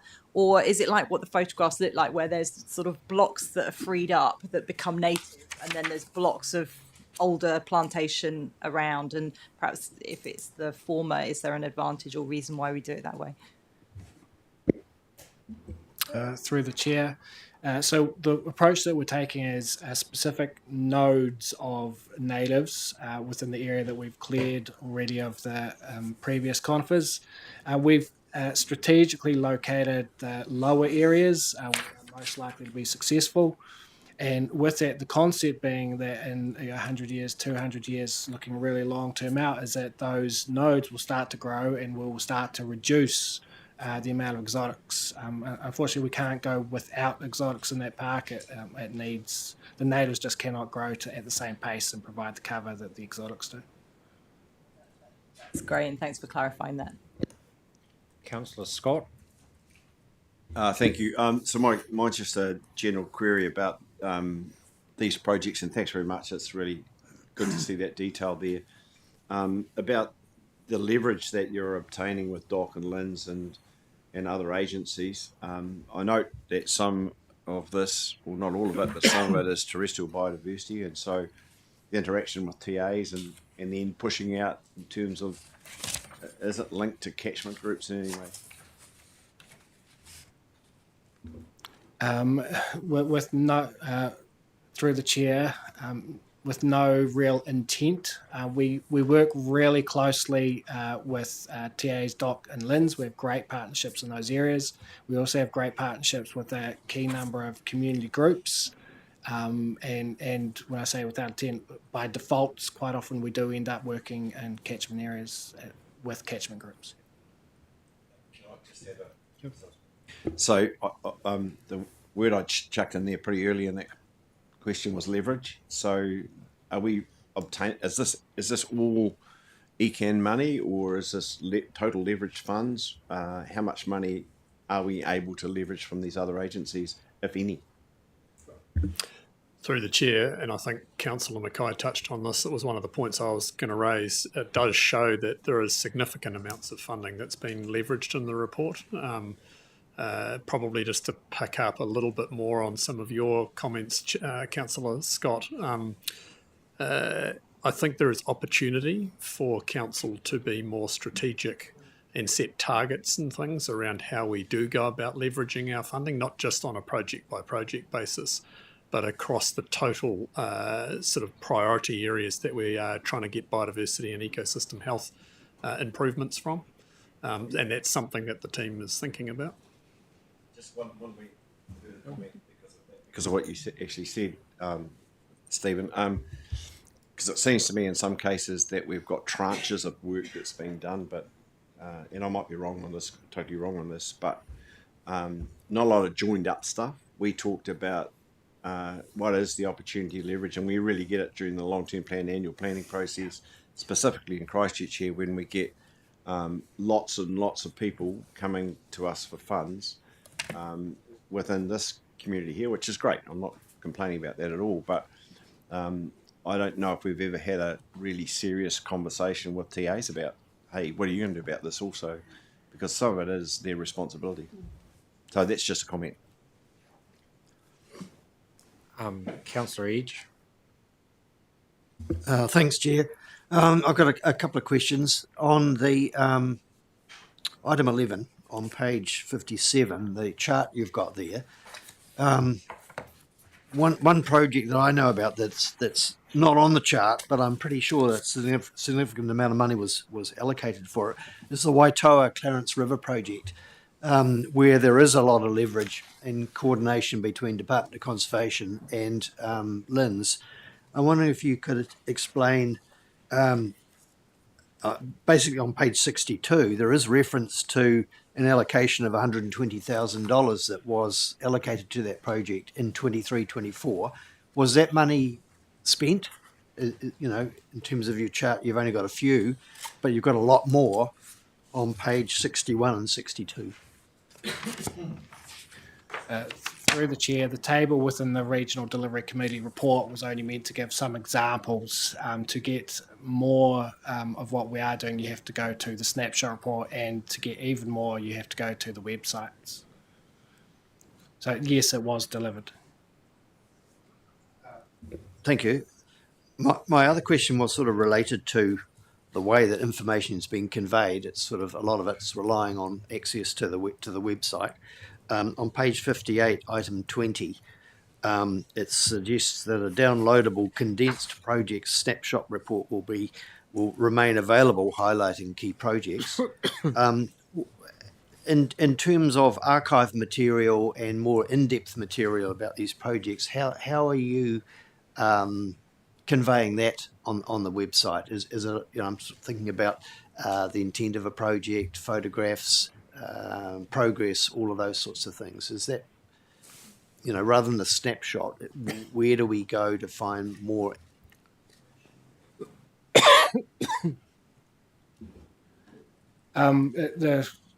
I guess the short answer to that would be we have a significant amount of work that we deliver, and we don't put everything on the website. There is a lot of information on the website though, and a lot of associated images to help convey and visualize what we are delivering. If people wanted more information than what was on the website, we would have to come internally and look at that. Yeah. Thank you. Councillor Mackenzie. With your indulgence, Mr. Chairman, I'm not going to ask a question. I just wanted to make a comment, really, and that is in reply to Vicky and I think Peter's comments. Really, this isn't, biodiversity outcomes aren't necessarily about funding, and it's not even all about leveraging. It's about actually the outcomes you're getting. And so I can report that the Arkanui Wetlands project for the breeding program for one of the world's rarest species, Neocanis borosus, is going extremely well, and we've had a very good breeding season this year. Thank you. At no cost to the council at all. No leveraging and no money. Thanks, Councillor Mackenzie. Councillor Southworth. So another question. So that leads very nicely actually into my next question, which was going to be, is in the Strategy and Policy Committee, we've got the revitalisation of the county biodiversity strategy underway, and it seems to me really important to be able to measure. So that's got, you know, prioritisation. It tells you how you're going to operate or decide on projects and the like in order to deliver something. How are we or deliver good outcomes for biodiversity? But the monitoring side of things happens here. It's coming back to us within delivery. It comes on a sort of, you know, frequency, maybe a yearly frequency or more frequently than that. But how do those two things get married up? Is there data that shows where the baseline was at the start of the Canterbury Biodiversity Strategy when that was first done? Do we now have the data and know where we're at in order to then be able to track how it influences and demonstrates that it's right, that it's set up right, that it's delivering on the outcomes that it's intending to achieve? Where is the link between that strategy and what's coming through delivery, and how is it influencing us and those outside, and how do we know that it's doing what it's supposed to do?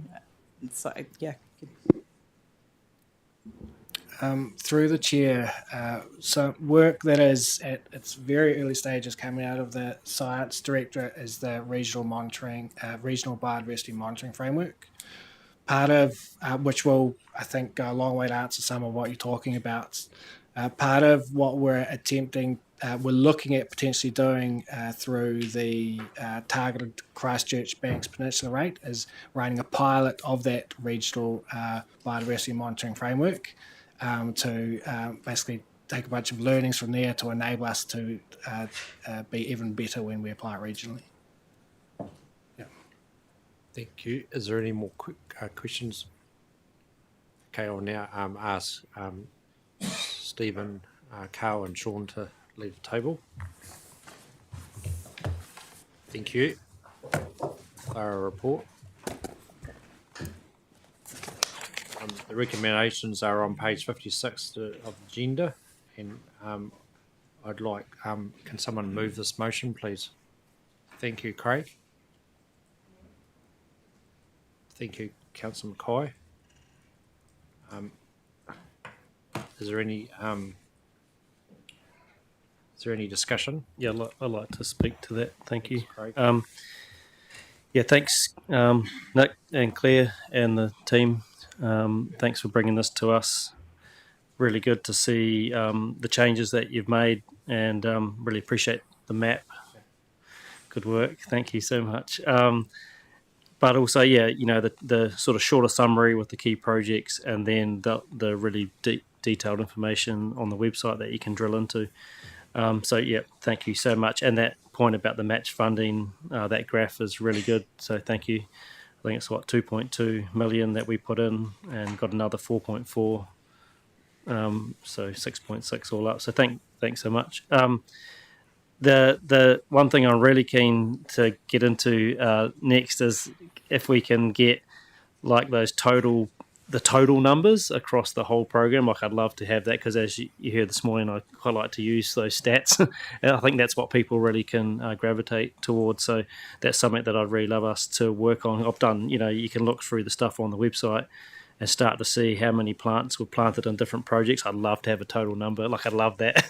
You know, total numbers of hectares protected, hectares under pest control, etc. Like, I'd really love those numbers. So that's something we can work towards, I'm sure, in the future. But just want to say thank you for all the work. Kia ora. Thank you, Councillor Pauline. Is there any other questions? Councillor Edge. Oh, just a comment for me. Yeah, thanks very much for this report. It's good to see. I looked at the map with the project descriptions and the dot. I was trying to click on them, thinking it might have been a link, but it wasn't. But that's okay. And it's good to have the links on the in the document, which takes you to more information. But I'm sure that people will get round that when they, in terms of people having more interest in what we're achieving and where. Thank you. Councillor Southworth. Yeah, just really, it's great, and I already made a comment on that front, but I'm really pleased to hear that there is going to be some actual pilot run to look at how we, you know, how the mapping of our, you know, our data, how our data then influences our longer term strategic thinking, which is really important. And so I look forward to hearing more about that maybe in November, if that's something that can be part of the discussion around the targeted rate. But really great to know that that's happening. Thank you. Thank you. Councillor McKay. Yeah, thank you. Through you, Chair. Just happy to support this work, but just reminding councillors that this is very much the priority and high value biodiversity stuff, and so it's far more than 2.2 of our budget goes into there. In fact, in the long-term plan, we've got something like 13.3 mil for Indigenous biodiversity in Mahingakai, which is largely biodiversity or co-benefited. And then in the local action support, which we know a lot of that funding also ends up in the similar space, around another 11.3. So it's a huge amount of funds that sits in the biodiversity space. So we mustn't remember that. And I think just the other thing for councillors to be aware of, and I think it's just touching on what Councillor Southworth mentioned, that we do have outcome measures and indicators over time in the long-term plan, and also the service measures there. So that's what's actually directing our work and our feedback that will be coming back through ERP in future. Thank you, Councillor McKay, for raising those points and pointing out to us how much money we do actually spend. Councillor Mackenzie. I just want to reinforce the point I made before. Actually, it's not about how much money we spend, it's about the outcomes. And one of the outcomes we're not measuring is actually the protection of protection and enhancement of biodiversity on private land, as an example, across the region. And I think we need to start thinking about that. And it goes to the point that Stephen was making about actually thinking about our whole biodiversity spend and whether there are ways we can do this much better, rather than just have this sort of siloed approach of saying, oh, we're spending $1 squillion on these particular projects because that's what ECAN's doing, without thinking about what everybody else is doing in the region. Thank you, Councillor Mackenzie. Is there any other questions for discussion? If not, I'd like to move those motions. All in favour, say aye. Aye. Anyone against? Okay, carried. We're meant to stop for lunch at 12:45, so we're only about 6 minutes off that. So I move that we adjourn the meeting, and we'll be back at 1:10 past. Thank you.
Okay, I'd like to welcome you back to the Regional Delivery Committee, and we'll now go on to 9.3, and I'll ask Councillor Mackay to introduce this report, being the lead of Core Service Lead. Thank you, Chair. So the paper 9.3 around biosecurity activities is closely related, I think, to probably 9.2, although we were quite careful of trying to make sure that the biodiversity one was very specific. The paper on the biosecurity activities as they relate to the implementation of the Canterbury's Regional Pest Management Plan, and they are reported in the Biosecurity Operational Plan report, which is what we're actually seeing here. Once again, a backward-looking report, 23-24. Just want to remind fellow councillors that the Canterbury Regional Policy Pest Management Plan is actually a 20-year time frame with a review at 10 years. So we're 6 years into that. And I know Councillor Cranwell was one of the people that was of the initial review here 2 terms ago now, I guess. That long ago. Yeah, quite a while ago. So the operational plan serves to protect biodiversity and production values by focusing on the 5 pest management programs that are outlined in the pest management plan. And staff will actually cover off some of that information there, but they're around exclusion program and eradication program, progressive containment program, sustained control, and then, of course, site-led programs to deliver the objectives as in the plan. So I'll hand back to you, Chair.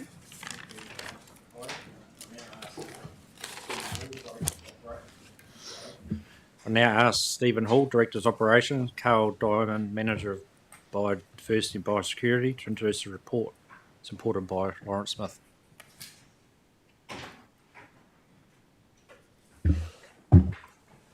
Thank you, Chair. This item is about our Regional Pest Management Plan work that's been undertaken in the 23 and 24 financial year. Just a little bit of context, our Regional Pest Management Plan, as Councillor Mackay has said, is 20 years. It is under the Biosecurity Act, and the range of different pest species that are in there, they're not in there by accident. They go through quite a rigorous process and have to meet various tests, including public consultation and cost-benefit analysis and things, to determine whether their impacts on the economy, on cultural values, on the environment warrant them being in our Regional Pest Management Plan. And this, as you will know, in terms of the plan, is coming up for review, so we'll be reviewing it in the next year or two, and that will come through council at that time. But this is all about the operational work to deliver on managing those pests, some of which have rules and requirements for landowners, and the work that's been done over the last financial year. And I'll hand over to Carl, our Biodiversity and Biosecurity Manager, to talk you through it. I'll just point out that this report, the Biosecurity Activities report, is required under the Biosecurity Act opposed to the previous report. There's no legislative requirement to provide. So if you have a regional pest management plan, you are required to have an operational plan. If you have an operational plan, you're required to complete this report within 5 months of the end of each financial year and provide a copy of it to council. Taking on board what has already been noted, I might just talk a little bit to some of the aspects within the reports. And I'll start off with yellow bristlegrass. So we had a few access issues this year relating to Kiwi rail land. In order to enter Kiwi rail land, you are supposed to undertake some baseline health and safety training with Kiwi rail, and a Kiwi rail representative is supposed to be with us while undertaking the work. Now, we don't actually, under the Biosecurity Act, we can enter under our authorisation regardless, but just due to the health and safety risk, we've actively chosen not to. Looking forward, though, as a potential resolution, when we can't get access to a Kiwi Rail representative to join us, we're currently talking with their maintenance contractor who is set up with purpose-built vehicles to enable us to get on and actually look at these locations. In terms of the program, already mentioned is that we have an RPMP review coming up due in 2028. There are a number of pests that sit in the plan at the moment that we will need to review whether or not they are sitting in the right program, and this will likely be one of them. As it stands right now, it sits in eradicate, but this may have to shift through discussion into the likes of progressive containment or sustained control. It's a very widespread pest up north and in Marlborough.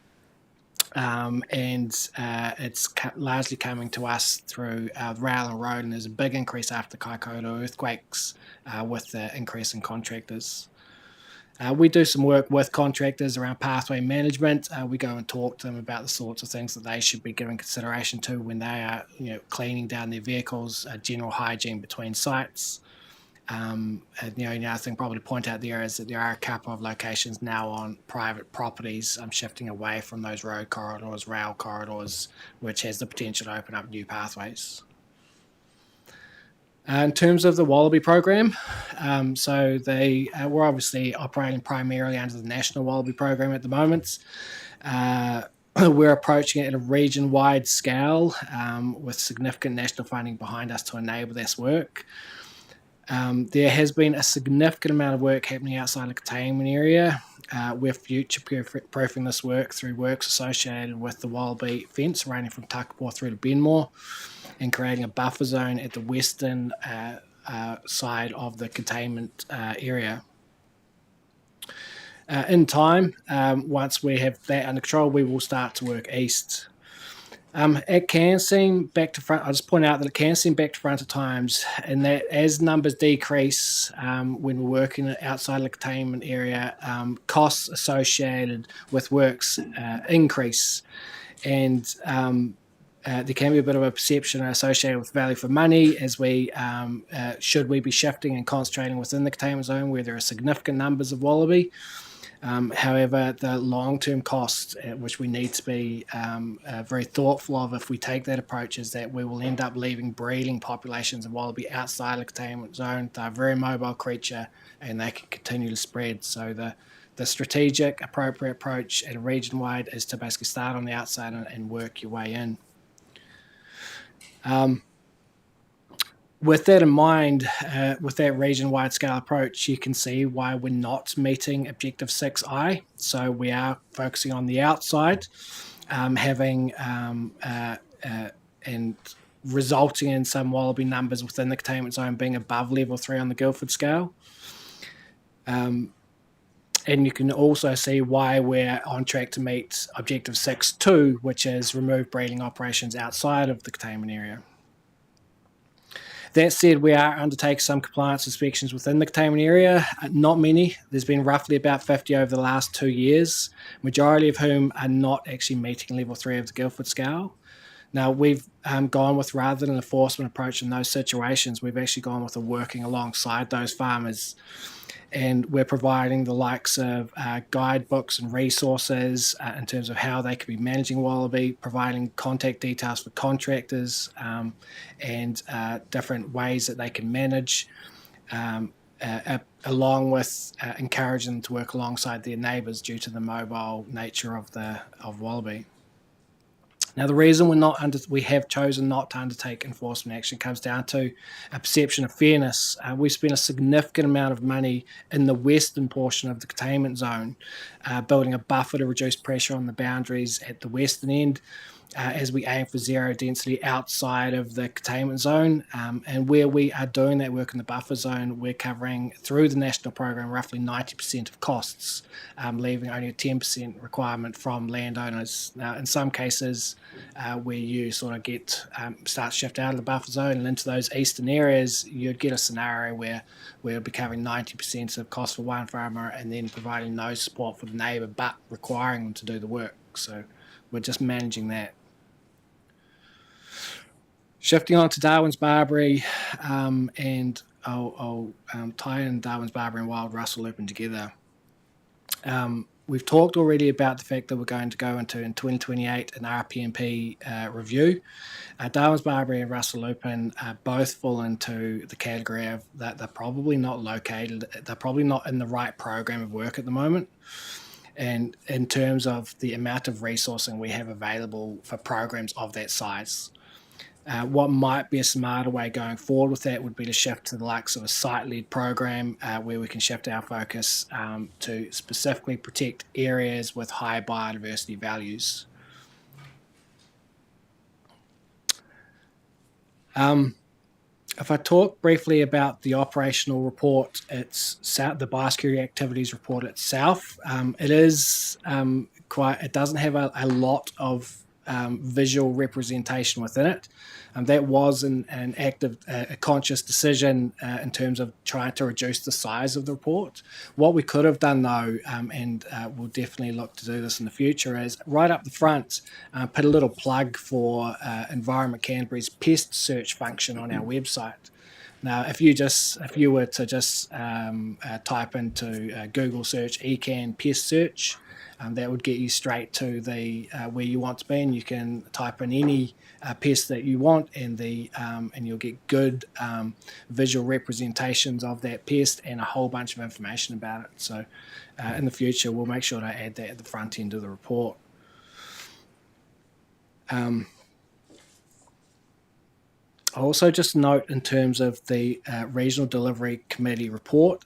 Like the biodiversity report, in the section associated to engagement, significance and Māori participation, while we've said there's been no engagement, that is specific to the creation of the report. When it comes to implementing the work, we do engage on a regular basis in terms of the greater program. Also, just want to give a shout out to I guess the farmer contribution. I'd like to point out that farmers undertake a significant amount of biosecurity work as part of running the day-to-day farm businesses, whether that be engaging contractors or undertaking work themselves. Due to the impacts pests can have on production, it is in their best interest to undertake their work. Claire mentioned at the beginning that roughly 50% of what we do is related to production and roughly 50% related to biodiversity as the RPMP stands today. We have no way of quantifying how much the work the farmers do in a financial sense and are unable to provide reports inclusive of this information. A significant portion of the work that ECAN does, though, is effectively checking that farmers are doing what they are supposed to be doing. In terms of the rate take to enable this, we've got the way our rating is set up is it's 50% targeted, 50% general. So the farmers also pay a big chunk of the rates associated with the work that we do.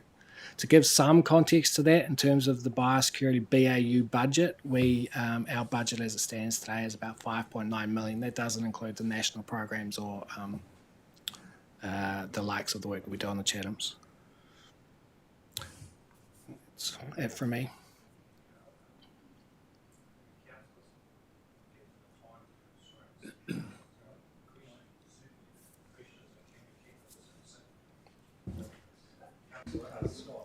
In 2022-2023, Otago Regional Council received $2.76 million to kill 18 wallabies. So on the margin, this is costing a lot of money. This council needs to be aware, even though you might have high degrees of confidence, Carl, that this is ongoing, and unless we get another technology that we can actually help us with this stuff, that we're going to be up for this for a long, long time. And then the other comment on, I guess I've got to make, and they're both in my area, which are quite bad, is wildings, and we're losing. We're absolutely losing that game, so just be aware of that. No question, sorry, no question. Thanks, Councillor Scott, and I totally agree with those comments. Councillor Davies. Just briefly, could you explain just for the public what the Guildford scale means with regard to wallaby population density? It's effectively an approach where you undertake a transect of area. You put a line down, you go along that line, and you check for the amount of sign of wallaby within areas. If it's over a certain amount, there's a series of triggers and you go up the scale. Supplementary. Of the 26 properties that we inspected, what number were non-compliant? I don't have that information at hand, sorry. Supplementary. Do we inspect dock or Lynn's land for wallaby density compliance, or is that within government? Tying a little bit to what Peter was saying before, under the 2 national programs, they do incorporate Crown land. Yep. Okay. Councillor Edge. Thanks, Chair. Thanks, Carl, for this. I've got a few questions. One of them was related to Peter's concern about new technology. And I was wondering, in the 23-24 year, how did we get on in terms of, and there's nothing in this report, developing the AI technology that I understand from the Nasala Tussock group that some good progress is being made on that? The Biosecurity and Biodiversity section has undertaken, alongside landowners, 5 pilots trying to see the benefits of the use of Geo AI with good imagery. We've been able to do that because we've been working alongside the landowner. We've done it with Nasala, Wild and Conifer, Gorse and Broome. I think they were the 3 that we've undertaken with. Just another question. In terms of really the operational plan as such, page 82, my query was regarding the 2023 Parliamentary Commissioner's report on space invaders, which is to do with management of weeds that threaten native ecosystems. Is that, and he made some recommendations in that report. Are we delivering on that report or the recommendations, or does that require government intervention? Through the chair, so you'll be aware that he is an officer, independent officer of the government sort of machinery, and his recommendations fall where they fall, but they are mostly to central government, and central government pick them up through things like the Biosecurity Act review and changes to legislation that they are embarking on right now. Yep, if they choose to do so. Right, Councillor Mackay. That's good. Sorry, I've still got a couple of questions. That's good. The other part of things that were sort of aired in 2023 was work on the garden escapees, which I understand somebody within the organisation was providing some big lists about garden escapees and that sort of thing. And the other one was what progress is being made on feral ungulates, in particular deer, pigs and goats, and the other biosecurity issues related to cats and Canada geese. And I just wondered, those things are top of mind of a lot of people in our community, but there was not a lot in this report. Through the chair, this report as it stands, its primary function is to report on the operational plan as it relates to the Canterbury Regional Pest Management Plan. So those each of those categories fall outside of that.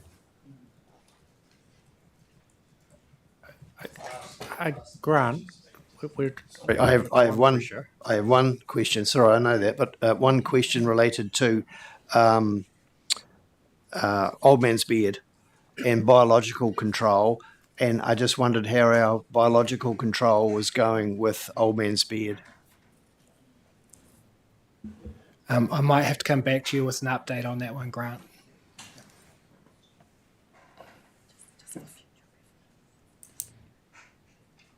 Okay, Councillor Mackay.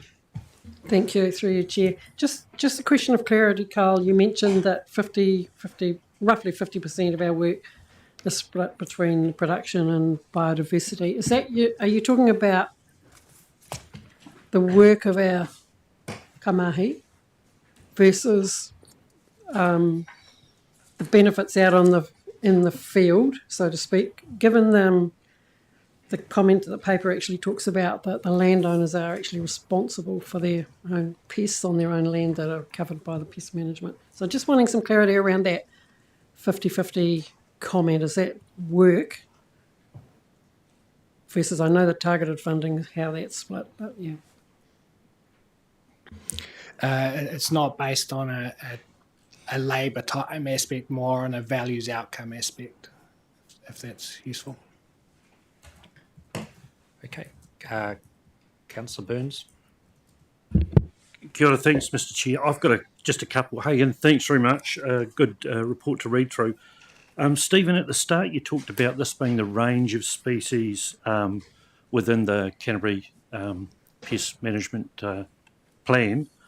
My question is around, my understanding is we do have a staff member that is currently reviewing species within that plan at the moment. I just wondered how that was going, because I've got that's a leading question. Well, you know something else is coming. Not bad. Good. I'll let you carry on. Yeah, okay, well, so what I was going to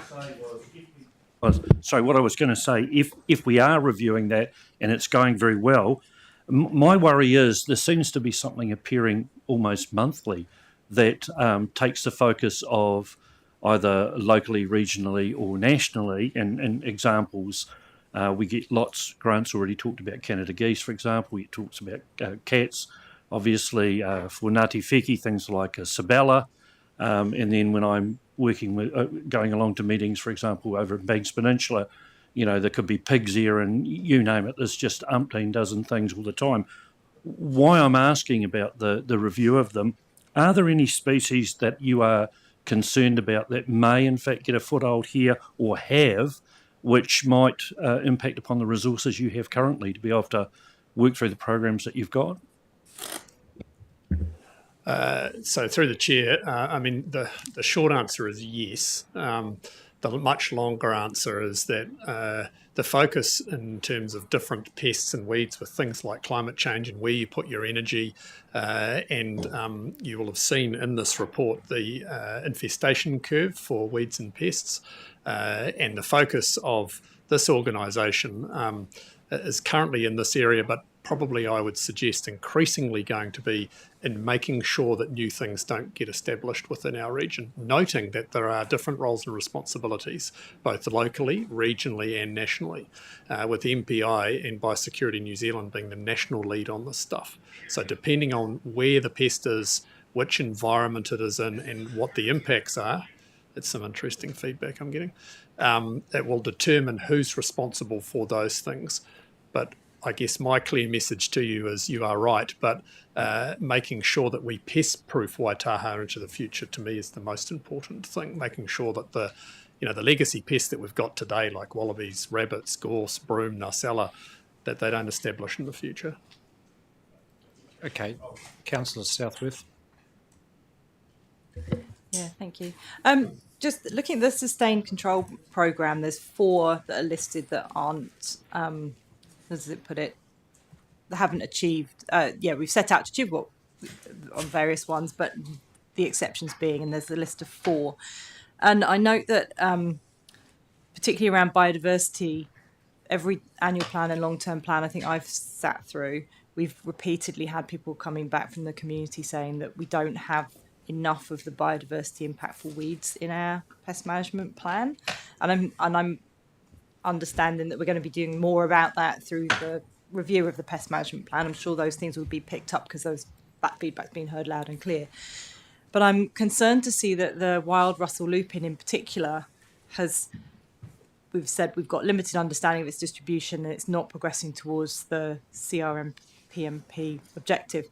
Does that mean that we're actually not doing anything around that? And it's particularly concerning given that that's a braided river type of, there's a big, I understand this to be a braided river issue and some of those really, vulnerable bird species that nest in them, on them. But is it that we're not doing anything, or is it more that we're unable to demonstrate that we're progressing because of, going back to the previous question I asked, that we've actually not monitored properly, we don't know where we're sitting and we can't therefore track. So is it a bit of both, or it's more? It's more the latter in terms of we don't have good surveillance in place over the whole region, and Russell Lupin is well spread. It's in most of our braided rivers, and without understanding much, we were talking earlier about the need for a regional biodiversity monitoring framework. Without understanding what it looks like across the region, it makes it very difficult for us to come up with a strategic approach to managing it. So will there be something put forward perhaps through the next annual plan to be able to capture that information so that we can actually map it? Because if it's already in the pest management plan, then presumably it's something that is a priority for us that's already gone through some sort of assessment process. So how are we going to resolve that? I don't have a good answer for you with that one, sorry, Vicky. It's something that we should be considering through the annual plan process would be how I would respond to that. Councillor Robinson. Mine is a little bit provocative, but it's just regarding the wallaby increasing population.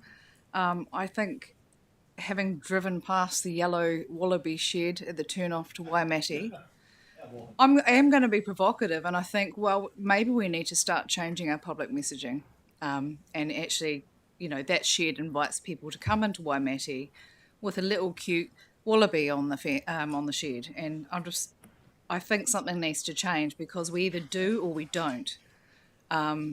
So Waimate District Council and others need to get on board with this rather than just being. It seems to be just constantly. Yeah. Oh no, but this is a shed that's so iconic. Just Google it. It says, "Oh, it's the indication to come to Waimate." Well, maybe we could utilise that as something for pest control and say, actually, I don't know. Okay. It just annoys me. It's like it's either a pest or it's not. Okay. Is there any other points of clarification? I've probably got two questions around wallabies. One is that we have one landowner who's not prepared to allow the fence to be continued, and I see that as a problem, so I just want to know how we're going to address that going forward. And I sort of understand that some farmers are paying into the program and some currently, I'm saying they've got financial hardship and they're not prepared to be part of the program. So, some neighbours, there's a bit of discontent going on between neighbours because some are prepared to be part of the program and some are not. So, it's just how we work around those two.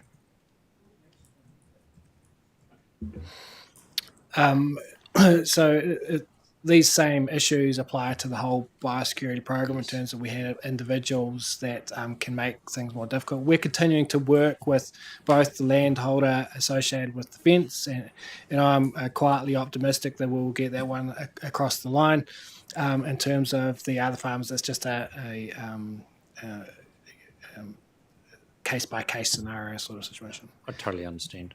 Could I also, I may have just given to Councillor Southworth slightly misleading in terms of, you mentioned about the Russell Lupin, and I said it's something that should be considered at the annual plan process and the RPMP process. For clarity, that needs to be considered within the biosecurity program, not entirely independently, or else it can perhaps not get the best results. Okay, if there's no more questions, thank you, Carl and Stephen. You may leave the table.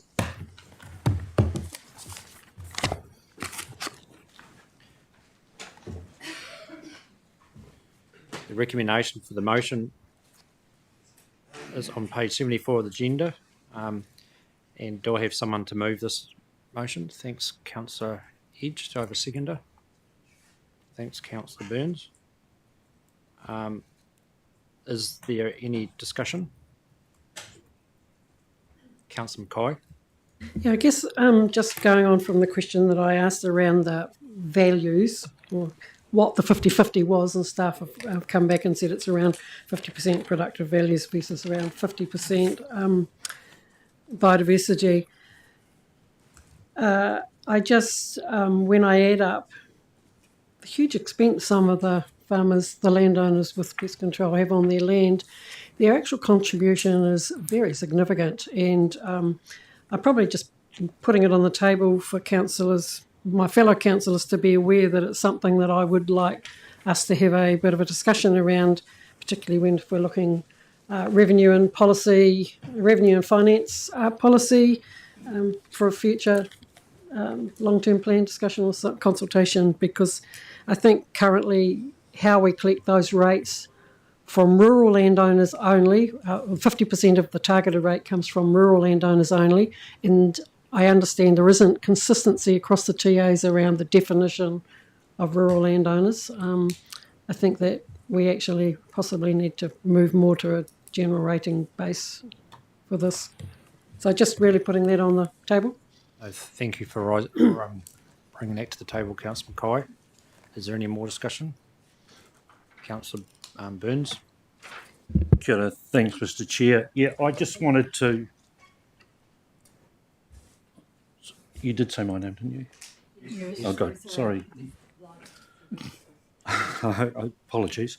Yeah, I just wanted to acknowledge the work well done. It's fantastic. And I also thought it was opportune to maybe record that there are numerous volunteer groups right across the region that are heavily involved with species within our regional pest management plan, and also some of those many species which are just at us constantly. And I do think of the likes of your John Cottier's and Henry Couch's over at Ngāti Wheki who are working on that, or myself, I'm involved with the Summit Road Society and the Estuary Trust.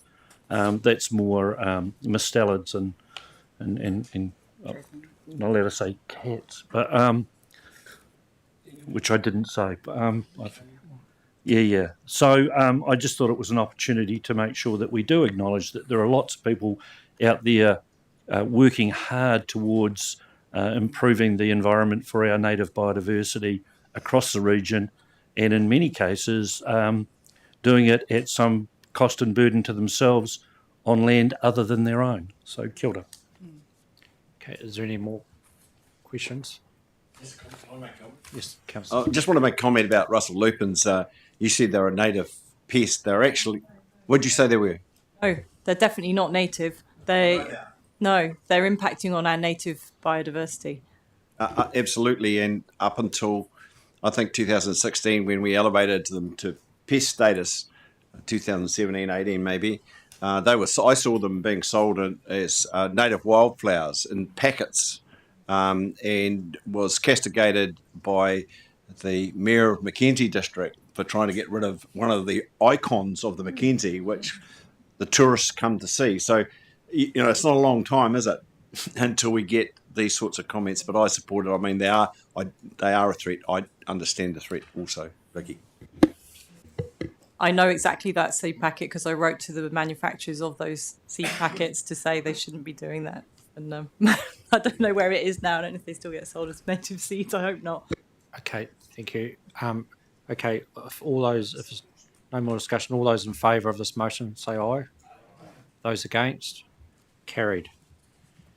We will now move on to 9.4, Water Security, Scarcity and Implementation Framework, and I'll call on Councillor Mackay to introduce this report as a core service lead. Okay, I've got to try and whiz through to the pages. If you can give people their page number, that will be helpful. Yeah. So this report here is around the water scarcity report. Provides the framework or outlines the framework of the implementation approach of the organisation. Is taking and preparing the community for the impacts of the dry conditions, particularly on water availability. Now, there's plenty of people in Canterbury that are well aware of some of these issues, particularly our farmers, our irrigators, some of our community water suppliers, that's some of the TAs. They're all very familiar with the issues that arise with long dry periods or reduced rainfall or recharge. But it's actually more recently, I guess, that the visibility of the ecosystem impacts has become more elevated.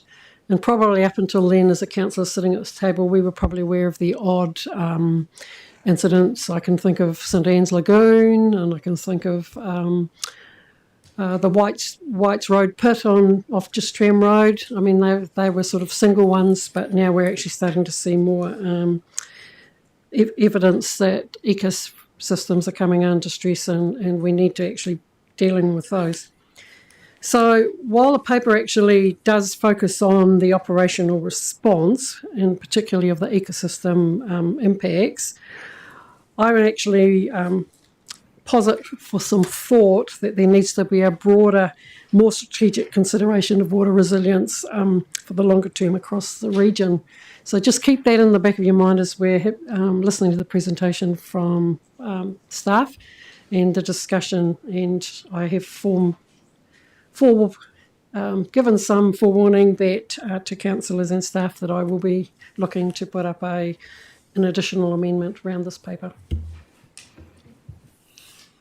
Thank you for Councillor McKay for that. Now I'll ask Stephen Hall, Director's Operation, and Judith Ilgalay, General Manager of Cashman Implementation, to introduce this report.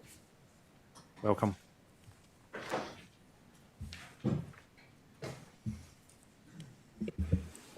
Thank you, Chair.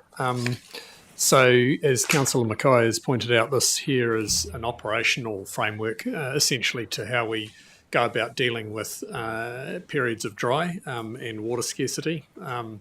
And we know that these happen in Canterbury, and we also know that they're likely to happen more with the likes of climate change, with more severe weather events. And they're probably likely to impact in places that we possibly haven't seen them impact in the past. So this is about us as an organisation getting clear around the sorts of things that we think we need to do to work with our communities on those things, and to figure out where those places are and be informed early. It's not about what Councillor Mackay talked about, which is a much more strategic conversation, but it is about working with community, working with our Runanga partner to be more prepared when these things happen, whether they happen tomorrow or they happen, this coming summer. So, General Manager for Catchment Implementation, Judith Ilgalay, is going to talk you through the paper. Tēnā koutou katoa. Look, I just want to shout out, do a little bit of a call out, because this paper was actually developed with input from across Environment Canterbury. Earlier this year, we took some moment to think about how do we better support our communities to understand what they can expect from Environment Canterbury when there's issues of water scarcity that are creating and are expressed as concern from communities about that water resource.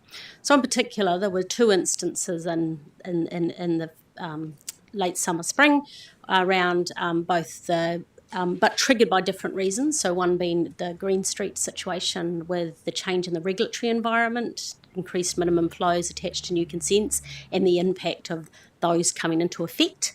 And then the other one being really dry environments that we've had up till really the last month that really had our attention to if the low rainfall continues, we are going to be we need to be more prepared and ready to proactively communicate to our community, given we'd be starting a summer and our water availability season in a position we had not been in before.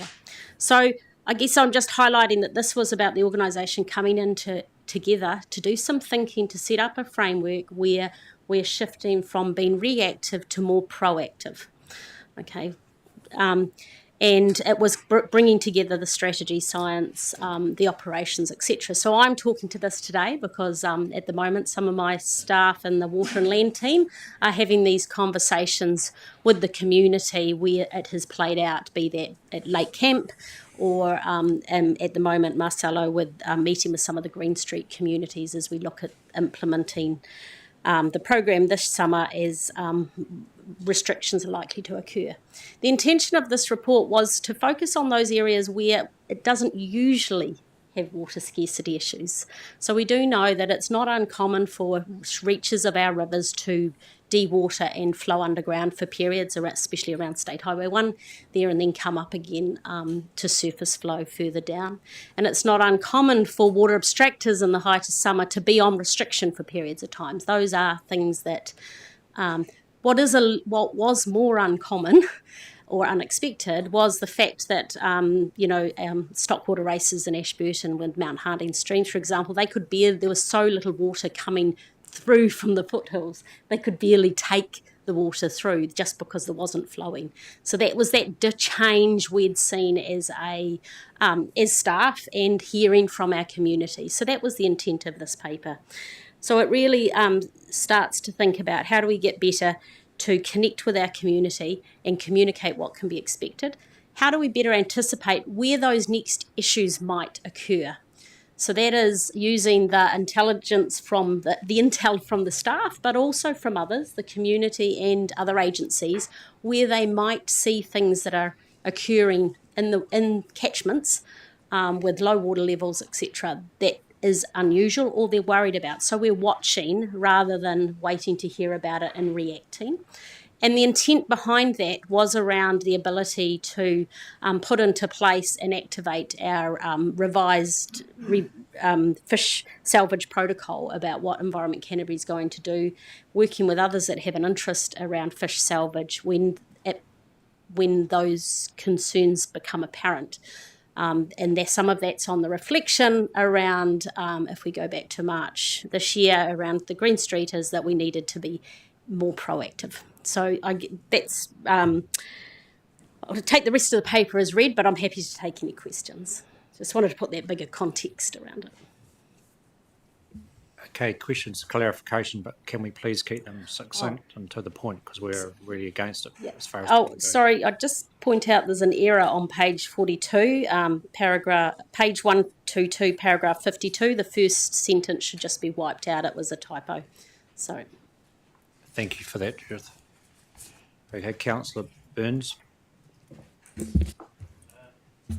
Kia ora, thanks, Mr. Chair. I'll be very quick. Just so I can get my head around this, you're to be applauded to be moving away from a reactive approach to a proactive, so well done, thank you. But I can't help get it out of my head that our proposed plan change 8 is going to exacerbate in over-allocated areas changing the use of water for a consent. So have you had any internal dialogue with our planning team to think that there might be some sort of conflict here? Through the chair, we're talking about how we deliver, and that there is a planning matter for council to consider, and there is detailed and complicated information around how water works and how it's allocated, and that's probably not the place for us to go into it right now. Councillor McKenzie. Yeah, thank you. On page 119.23, you say the majority of large rivers have minimum flows. And that sort of implies that there are a lot of smaller rivers and streams that don't have minimum flows. So my question is, are there any rivers, streams, where there is abstraction, where there aren't minimum flows already applied, and on triggering those minimum flows, water abstraction ceases? Because as far as I know, there aren't any. And I find 23, unless the answer is, oh yes, here is the list of rivers that don't have minimum flows, it's a misleading paragraph.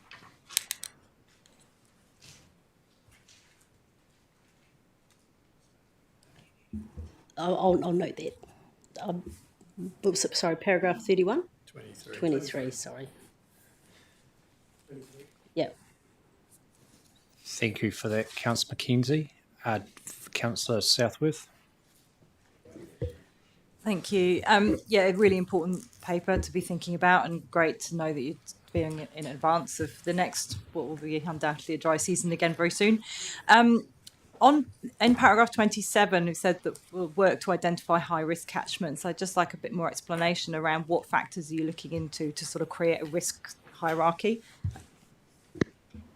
So this paper's kind of taken. Our approach has taken two stages. One was when we, several months ago, and we were formulating this, we were very concerned about what was coming up with the season. That's been some relieved now with some recent rain. So there was a two-stage approach. One is very much looking at and finding out what's actually happening in the places we're hearing communities are concerned about. So it's more about community concern as being a risk factor than necessarily flows or the science and data. So that was one, because it was about engaging and communicating with communities. But the second has been around some of those monitoring and comparison of current flow with where it would normally be. So that analysis of our data and climate data. Just so climate data meaning sort of past recent climate data and the effects. Are you looking also at the more the anticipated climate change type effects and that aspect, or is that a bigger piece which perhaps alludes to what Claire was talking about earlier? Okay, from an operational side, that's not my gambit, but my understanding it was pulling in projections as well, but that's probably more work still underway and to be done. Yeah.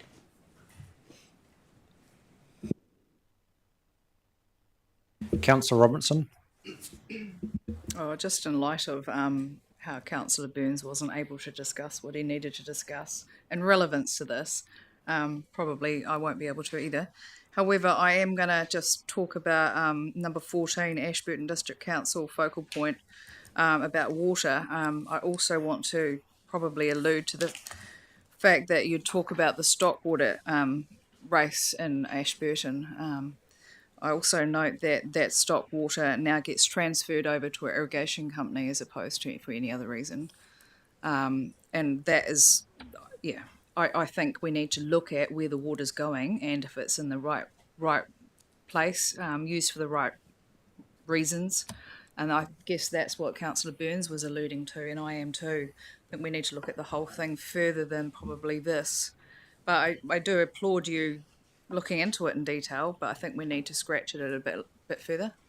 And allocation is definitely the key. Thank you. So through you, Chair, look, I totally understand the questions. What this is about is the current settings, our current policies, our current plan rules, and how we are as an organisation responding when it goes dry. Those two questions are much more strategic, and I guess there is another forum for having a conversation around those matters. They're not things that either Judith or I are in a position to talk about here today. Thank you, Stephen, for that. Councillor Sucknall. Thank you for the report. And reading through, we're talking about surface water, but when we talk about our science of water, we I guess don't really differentiate between groundwater and surface water. And we've done a review of the Ashburton River, the interconnectedness of flows and takes. Similarly, in Recreational zone, takes that were influencing on some of our lowland streams. So whilst this talks about, I guess, overland flows, is there any thought to or consideration of the effect of groundwater takes? I hope there's not, in a sense, personally, but given that we lump it together, have we given any thought to the implications of groundwater takes? The initial focus wasn't on that because the community expressing concern was often around the link with in aquatic habitat, etc. I guess we all know that with the dry conditions that have been underway in the past 12 months, it affects groundwater levels as well. So that's apparent around what is the impact of that, and it recognises that for some water users that there will be impact at some point as annual takes volumes are met, etc. Just as a follow-up, so I'm really talking about the interconnectedness of groundwater takes that affect the flows on some of the streams and rivers and that sort of corridor. So not just the gross groundwater levels being lower, but the interconnectedness. Yeah, and some of those groundwater takes that are interconnected obviously are impacted by low flow restrictions as well. There's work. That's probably all I can go into at this point. Thank you for that. Councillor Mackenzie. Well, just for accuracy's sake, Councillor Robinson talked about stock water being transferred to irrigation companies. That actually hasn't happened yet. There is a proposal that irrigation companies might manage the stock water delivery as the district council pulls out, but there's no suggestion, just in case somebody thinks there is, that stock water is going to be transferred to an irrigation company to be used for irrigation purpose. So the purpose hasn't changed. Thanks for raising that comment. Is there any more questions? If not, I'll ask Stephen and Judith to leave the table.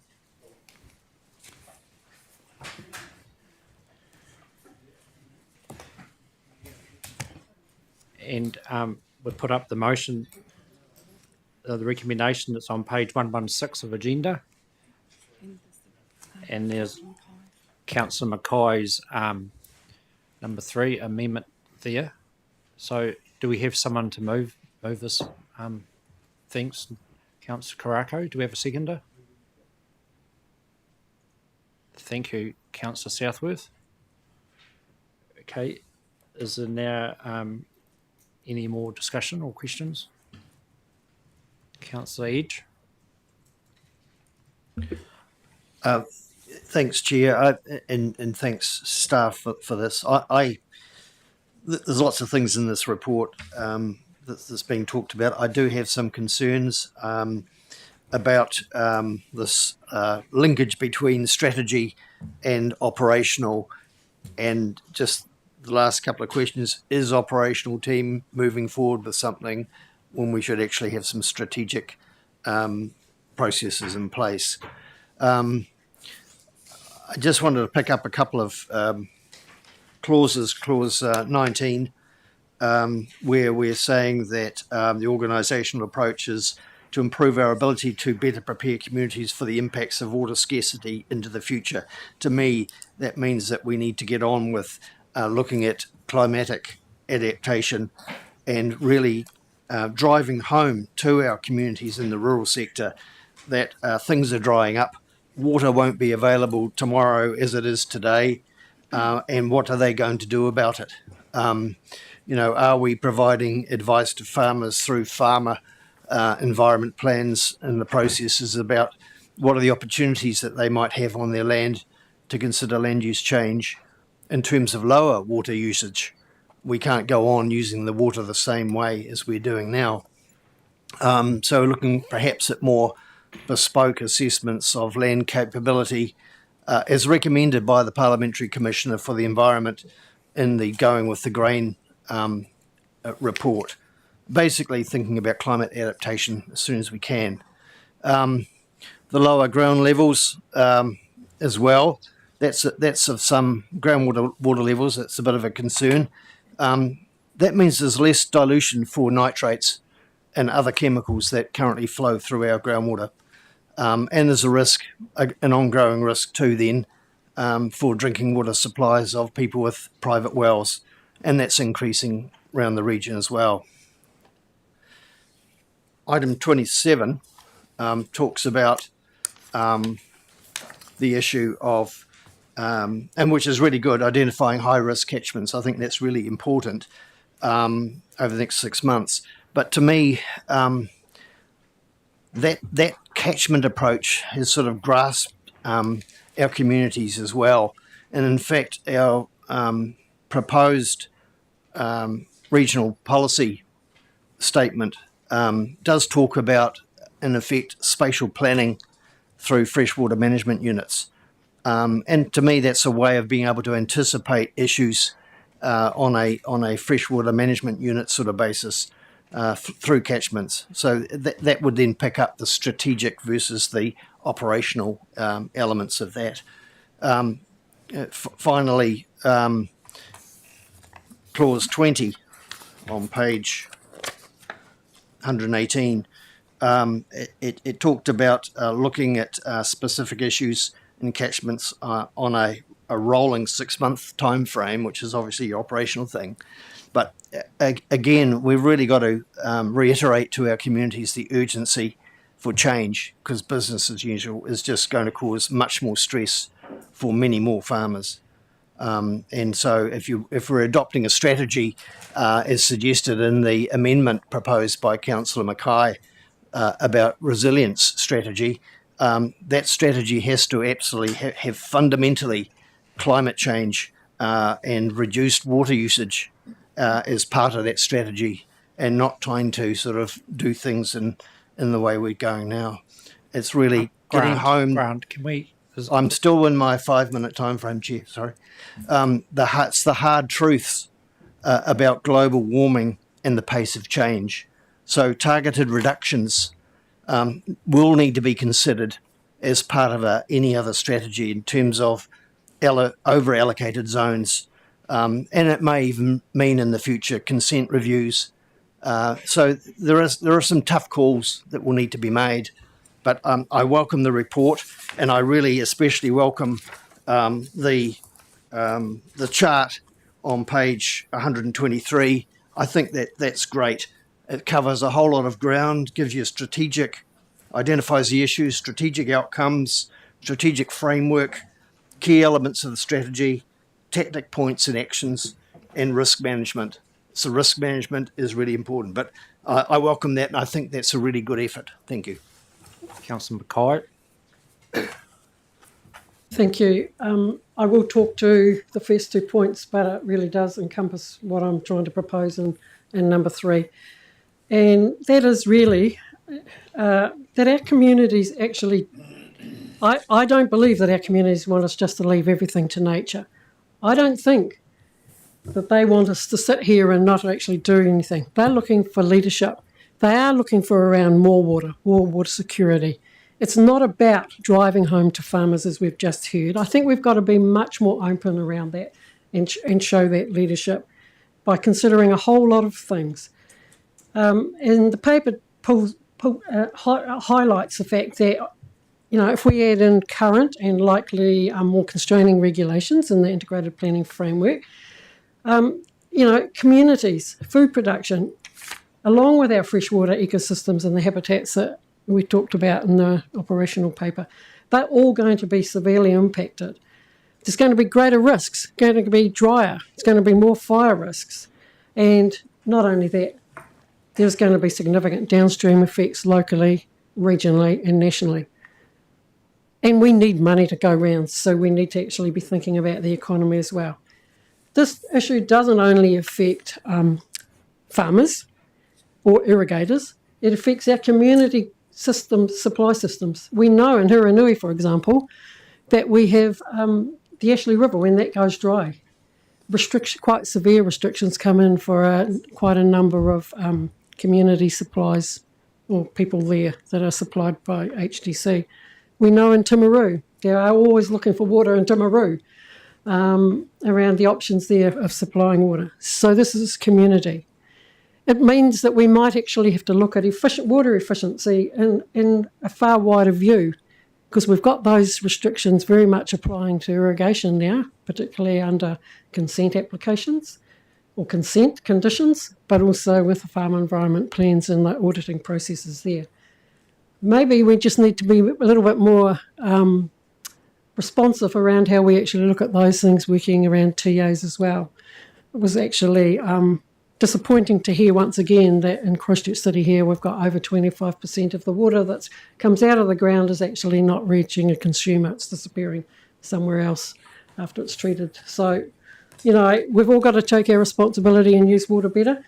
But in that, I think that while I acknowledge this was very much an operational paper for the here and now and moving from a reactive to a proactive, I think that we do need a strategic discussion at this council table, and that's why I've proposed the recommendation there up in 3, and I hope that fellow councillors can support that.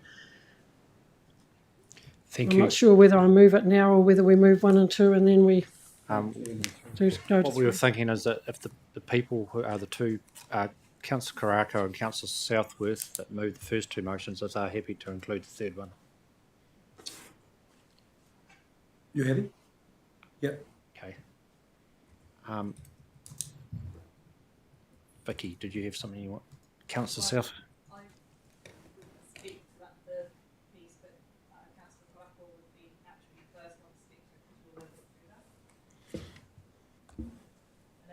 And I'll give way to the seconder. Kia ora. So, yeah, just I support Claire in that third part, and thank you for the paper as well. I sort of said that already. It's an important piece of work.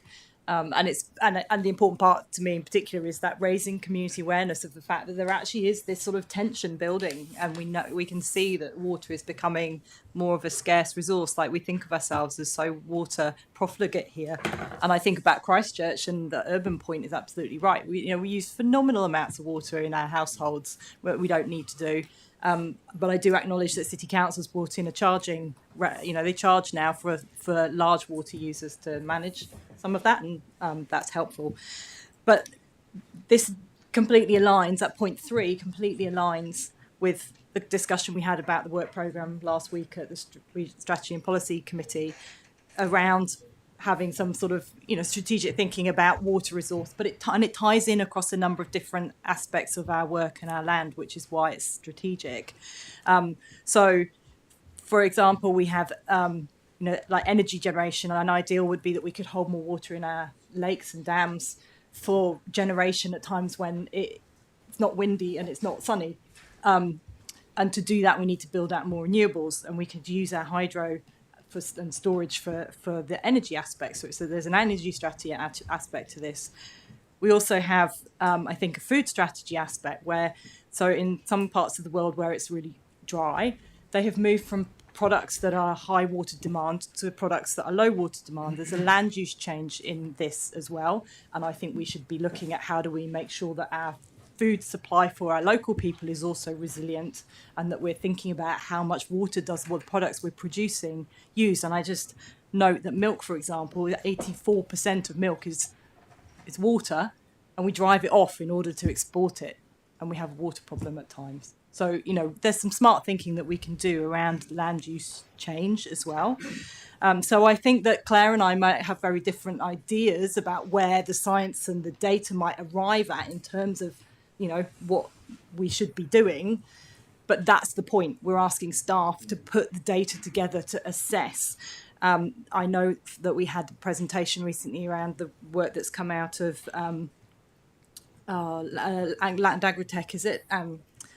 Around the braided rivers and that criticality of the top 2 or 3 meters of gravels in the braided river system that puts so much water down into our regional groundwater table, compared with bits of little piecemeal Majak for recharge, which, don't get me wrong, has its place as a band-aid in the interim while we sort this stuff out, and it's just, there's a shift. But we need to look at all these things in the round and understand how we connect it all up and actually have good science of data and all those different pieces coming together. And then, of course, it will feed through into our planning work and the integrated plan as well. So thank you. Thanks, Councillor Southworth. Councillor Scott. I just want to make a bit of a statement here.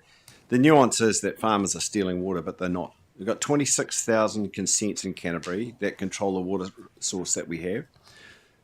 The allocation of those consents is controlled by science and data.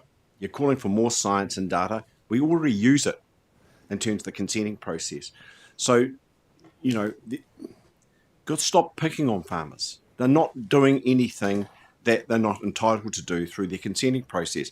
I've been involved in water management in Canterbury since 1997, and we've striven all that time to be more and more efficient. And I think we are more and more efficient. I just find it untenable for me to sit here and have to listen to the fact that farmers are the enemy here. Farmers aren't the enemy here. And we just got to recognise that somewhere along the line, a bit of support for them might help, and a bit of cooperation and a bit of good discussion. I think we've got irrigators here later on. We have a conversation with that. Some of the people that are picking on farmers don't attend those irrigator meetings. That's the big opportunity. There's the management for almost 90% of the irrigated water in Canterbury is in this room, and no one wants to turn up to it. Thank you, Councillor Scott. I echo what you're saying, and I shouldn't talk about myself, but I know during my own farming career, we mapped our whole farm, and by doing that, we saved 30% of our annual water usage. So, give us a chance. We are trying. We're trying very hard. Councillor Sucknall. Thank you, Mr. Chair, and thanks for the report. I acknowledge the Chair of Central Plains Water and a councillor sitting in the back of the room with Selwyn District, and he was looking at water and water availability and was trying to get some agreement from City and us and others as to looking at some water storage options and things that might give resilience into the future. And no one was really interested in taking those options up. We're okay, thanks, we're good. And yet there was silly talk about putting a tunnel in through the Alps to bring water from the west coast and the like. We think very, very short term at times, and we think from an ideological space. So yes, we could look at land use change. We keep hearing about land use change, but we don't actually hear about what we might change to. So it just becomes one of those throwaway words to me. Land use change, what do we change to? We don't know. So water storage really does become an option in that resilience. So the opportunity to have that wider conversation, and water storage isn't just about farming. I think in the last iteration of Councillor Farm just stood there and said, yeah, water storage is critical because it's not about agriculture, it's about resilience for a whole community. So for me, that's something we need to really look at and consider. Thank you. Well said, Councillor Sucknall. Councillor Mackenzie. Yeah, well, John has said some of what I was going to say, but the reality is this paper is in response to a bit of a dry patch in North Canterbury, which is not unusual by Canterbury standards. We have dry periods for 4 months, depending on the time of the year. It has various impacts. But Canterbury isn't scarce of water. We have a huge water resource. That water resource has been allocated in large areas, and there will be climatic events which make it appear there's a degree of scarcity. But I think some of the comments that Councillors Southworth and Edge made are totally untrue in terms of the scale of the issue that we're dealing with. I support the motions 1, 2 and 3, the recommendations 1, 2 and 3, and I can see some advantage in investigating the development of a long-term water resilience strategy. And it reminds me back in the 1990s when the Regional Council first developed what was the precursor to the Canterbury Water Management Strategy, which was identifying the use of water and the availability of water and what would be required in terms of investment in infrastructure to make that water available to give Canterbury resilience for its water resource. One of the interesting facts is that we identified in Ashburton County, a district, that we needed water out of the Raka to supply the total quantity of water that that modelling showed that Ashburton district needed at that stage. Innovations in technology, which you've described yourself, Nick, meant that actually more efficient use of water actually took away that demand for that extra water we thought was there. That's not to say we shouldn't still have storage to make it more reliable, but actually the quantum of water that people are using now is a fraction of what it was even 30 years ago. Thank you, Councillor Mackenzie. That's some very valid points raised there. Councillor Karakia. Kia ora, e te tia mana. I kind of think of that poem, the rhyme of the Ancient Mariner, water, water everywhere, but not a drop to drink. And I take what Councillor Mackenzie was saying is that there is a lot of water actually in the Canterbury region. And then Councillor Scott describing it, this situation as a nuance, and particularly because everyone thinks that they just blame it on the farmers as to what's happening. And so what we have here is a to and fro, actually, between, in some ways, urban and rural again. And that's the reason why I've moved this, is because we do need to have, more information actually about this. Because at the moment, we all go back into our silos, and I'm thinking that this here, in doing this, will assist the thinking. And I'm also mindful about the fact is that, we use a lot of science and data, but not included in that is mātauraka Māori. Because mana whenua have been saying for a long, long time, that we're going to get to this point. And guess what? We're actually here. But it's not, and that's why we need to work on this together. This is going to be, this is the beginning. We're talking now about water scarcity. And it's here. And so we need to be, I think, all on board about, supporting those three oceans and then, having a really good look at this. Because even though we say it's not just about farming, if you think that over half of the Papatupa Runanga, probably 75%, know how to conserve water, I'll tell you why. Because they haven't got reticulated water systems. I mean, some of them, are third world. That's what Kokorarata keeps going on about.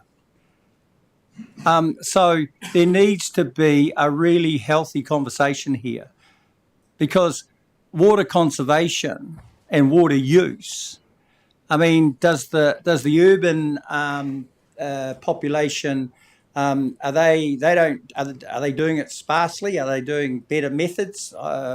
Probably no. And then you turn to the rural, and then we see all this water going out onto the fields and all of that. So I'm moving this because I believe that there needs to be a really grown-up conversation here.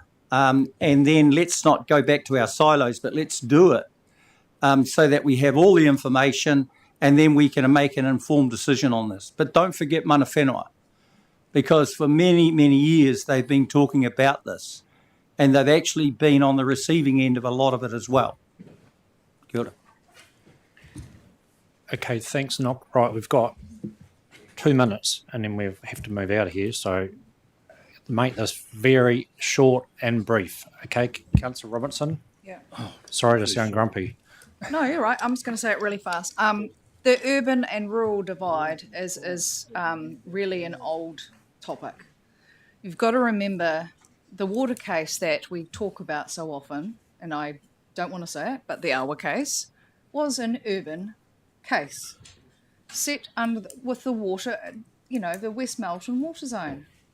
So we're talking about water as a thing, a living being under us. It's not talking about farmers versus urban. This is not what it's about. It's about equity. It's about having the resource available for every single living thing. And I don't think that's done very well to date. So, yeah, I'm just sick of that argument about urban and rural. That's all I'm saying. Thank you. Councillor Burns?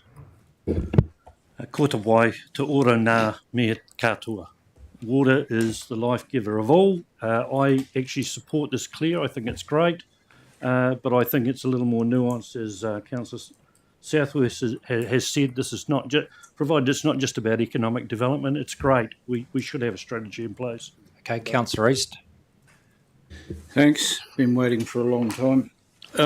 Sorry. Look, there's been a lot of interesting debate around the table today, and sadly, I, despite what some speakers say, I still see an urban-rural divide coming out loud and clear.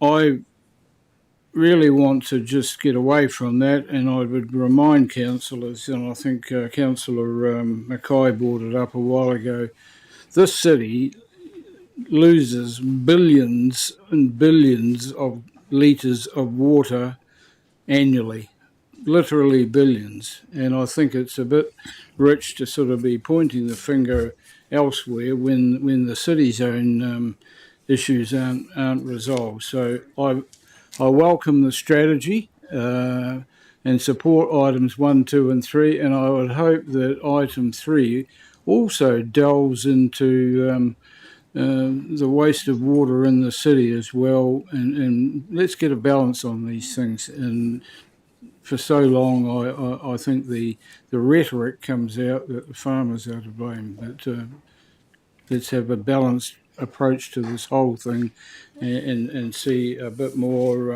equity in the outcomes that we're looking for. Thank you. Thank you, Councillor East. Councillor Creamwell, and this is the last question. Kia ora tātou, I just tautoko te kōrero te kauniera o Korako. I'd just like to acknowledge and support what Councillor Korako has said, but also just on that number 3, just in the LTP, just where the funding is going to come from. So that's the question. Yeah, I support it, Claire. I support number 3, but it's just probably knowing, we've done our LTP budgets have been set, where that putia is going to come from. So when that comes back from the staff, we need to know exactly, what are we going to shift and move to make sure there's putia for this. Kia ora. No, thanks, Councillor Cramwell. It's a good point. Okay, without any further ado, I will put this motion. All those in favour say aye. Aye. Anyone against? Okay, carried. Can we go offline now?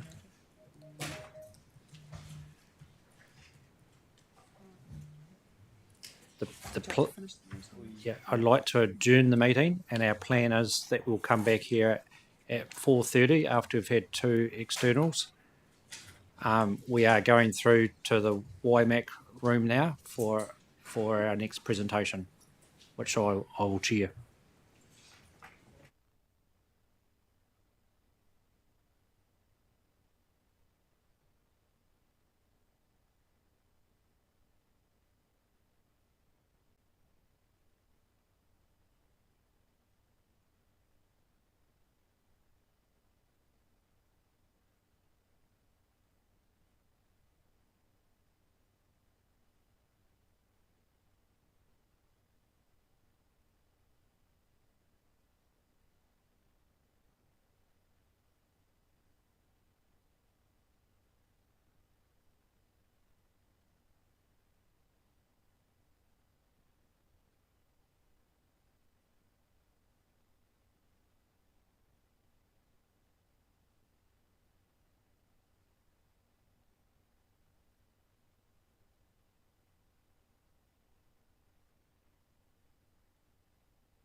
Yeah. Hey, I'm sorry today has turned out to be a bit of a rush. But what we'll do is the last item in the agenda, we're going to adjourn that till the council meeting next week. And so is everyone happy with that? Okay, I'd like to officially declare the meeting closed for today. Oh, sorry.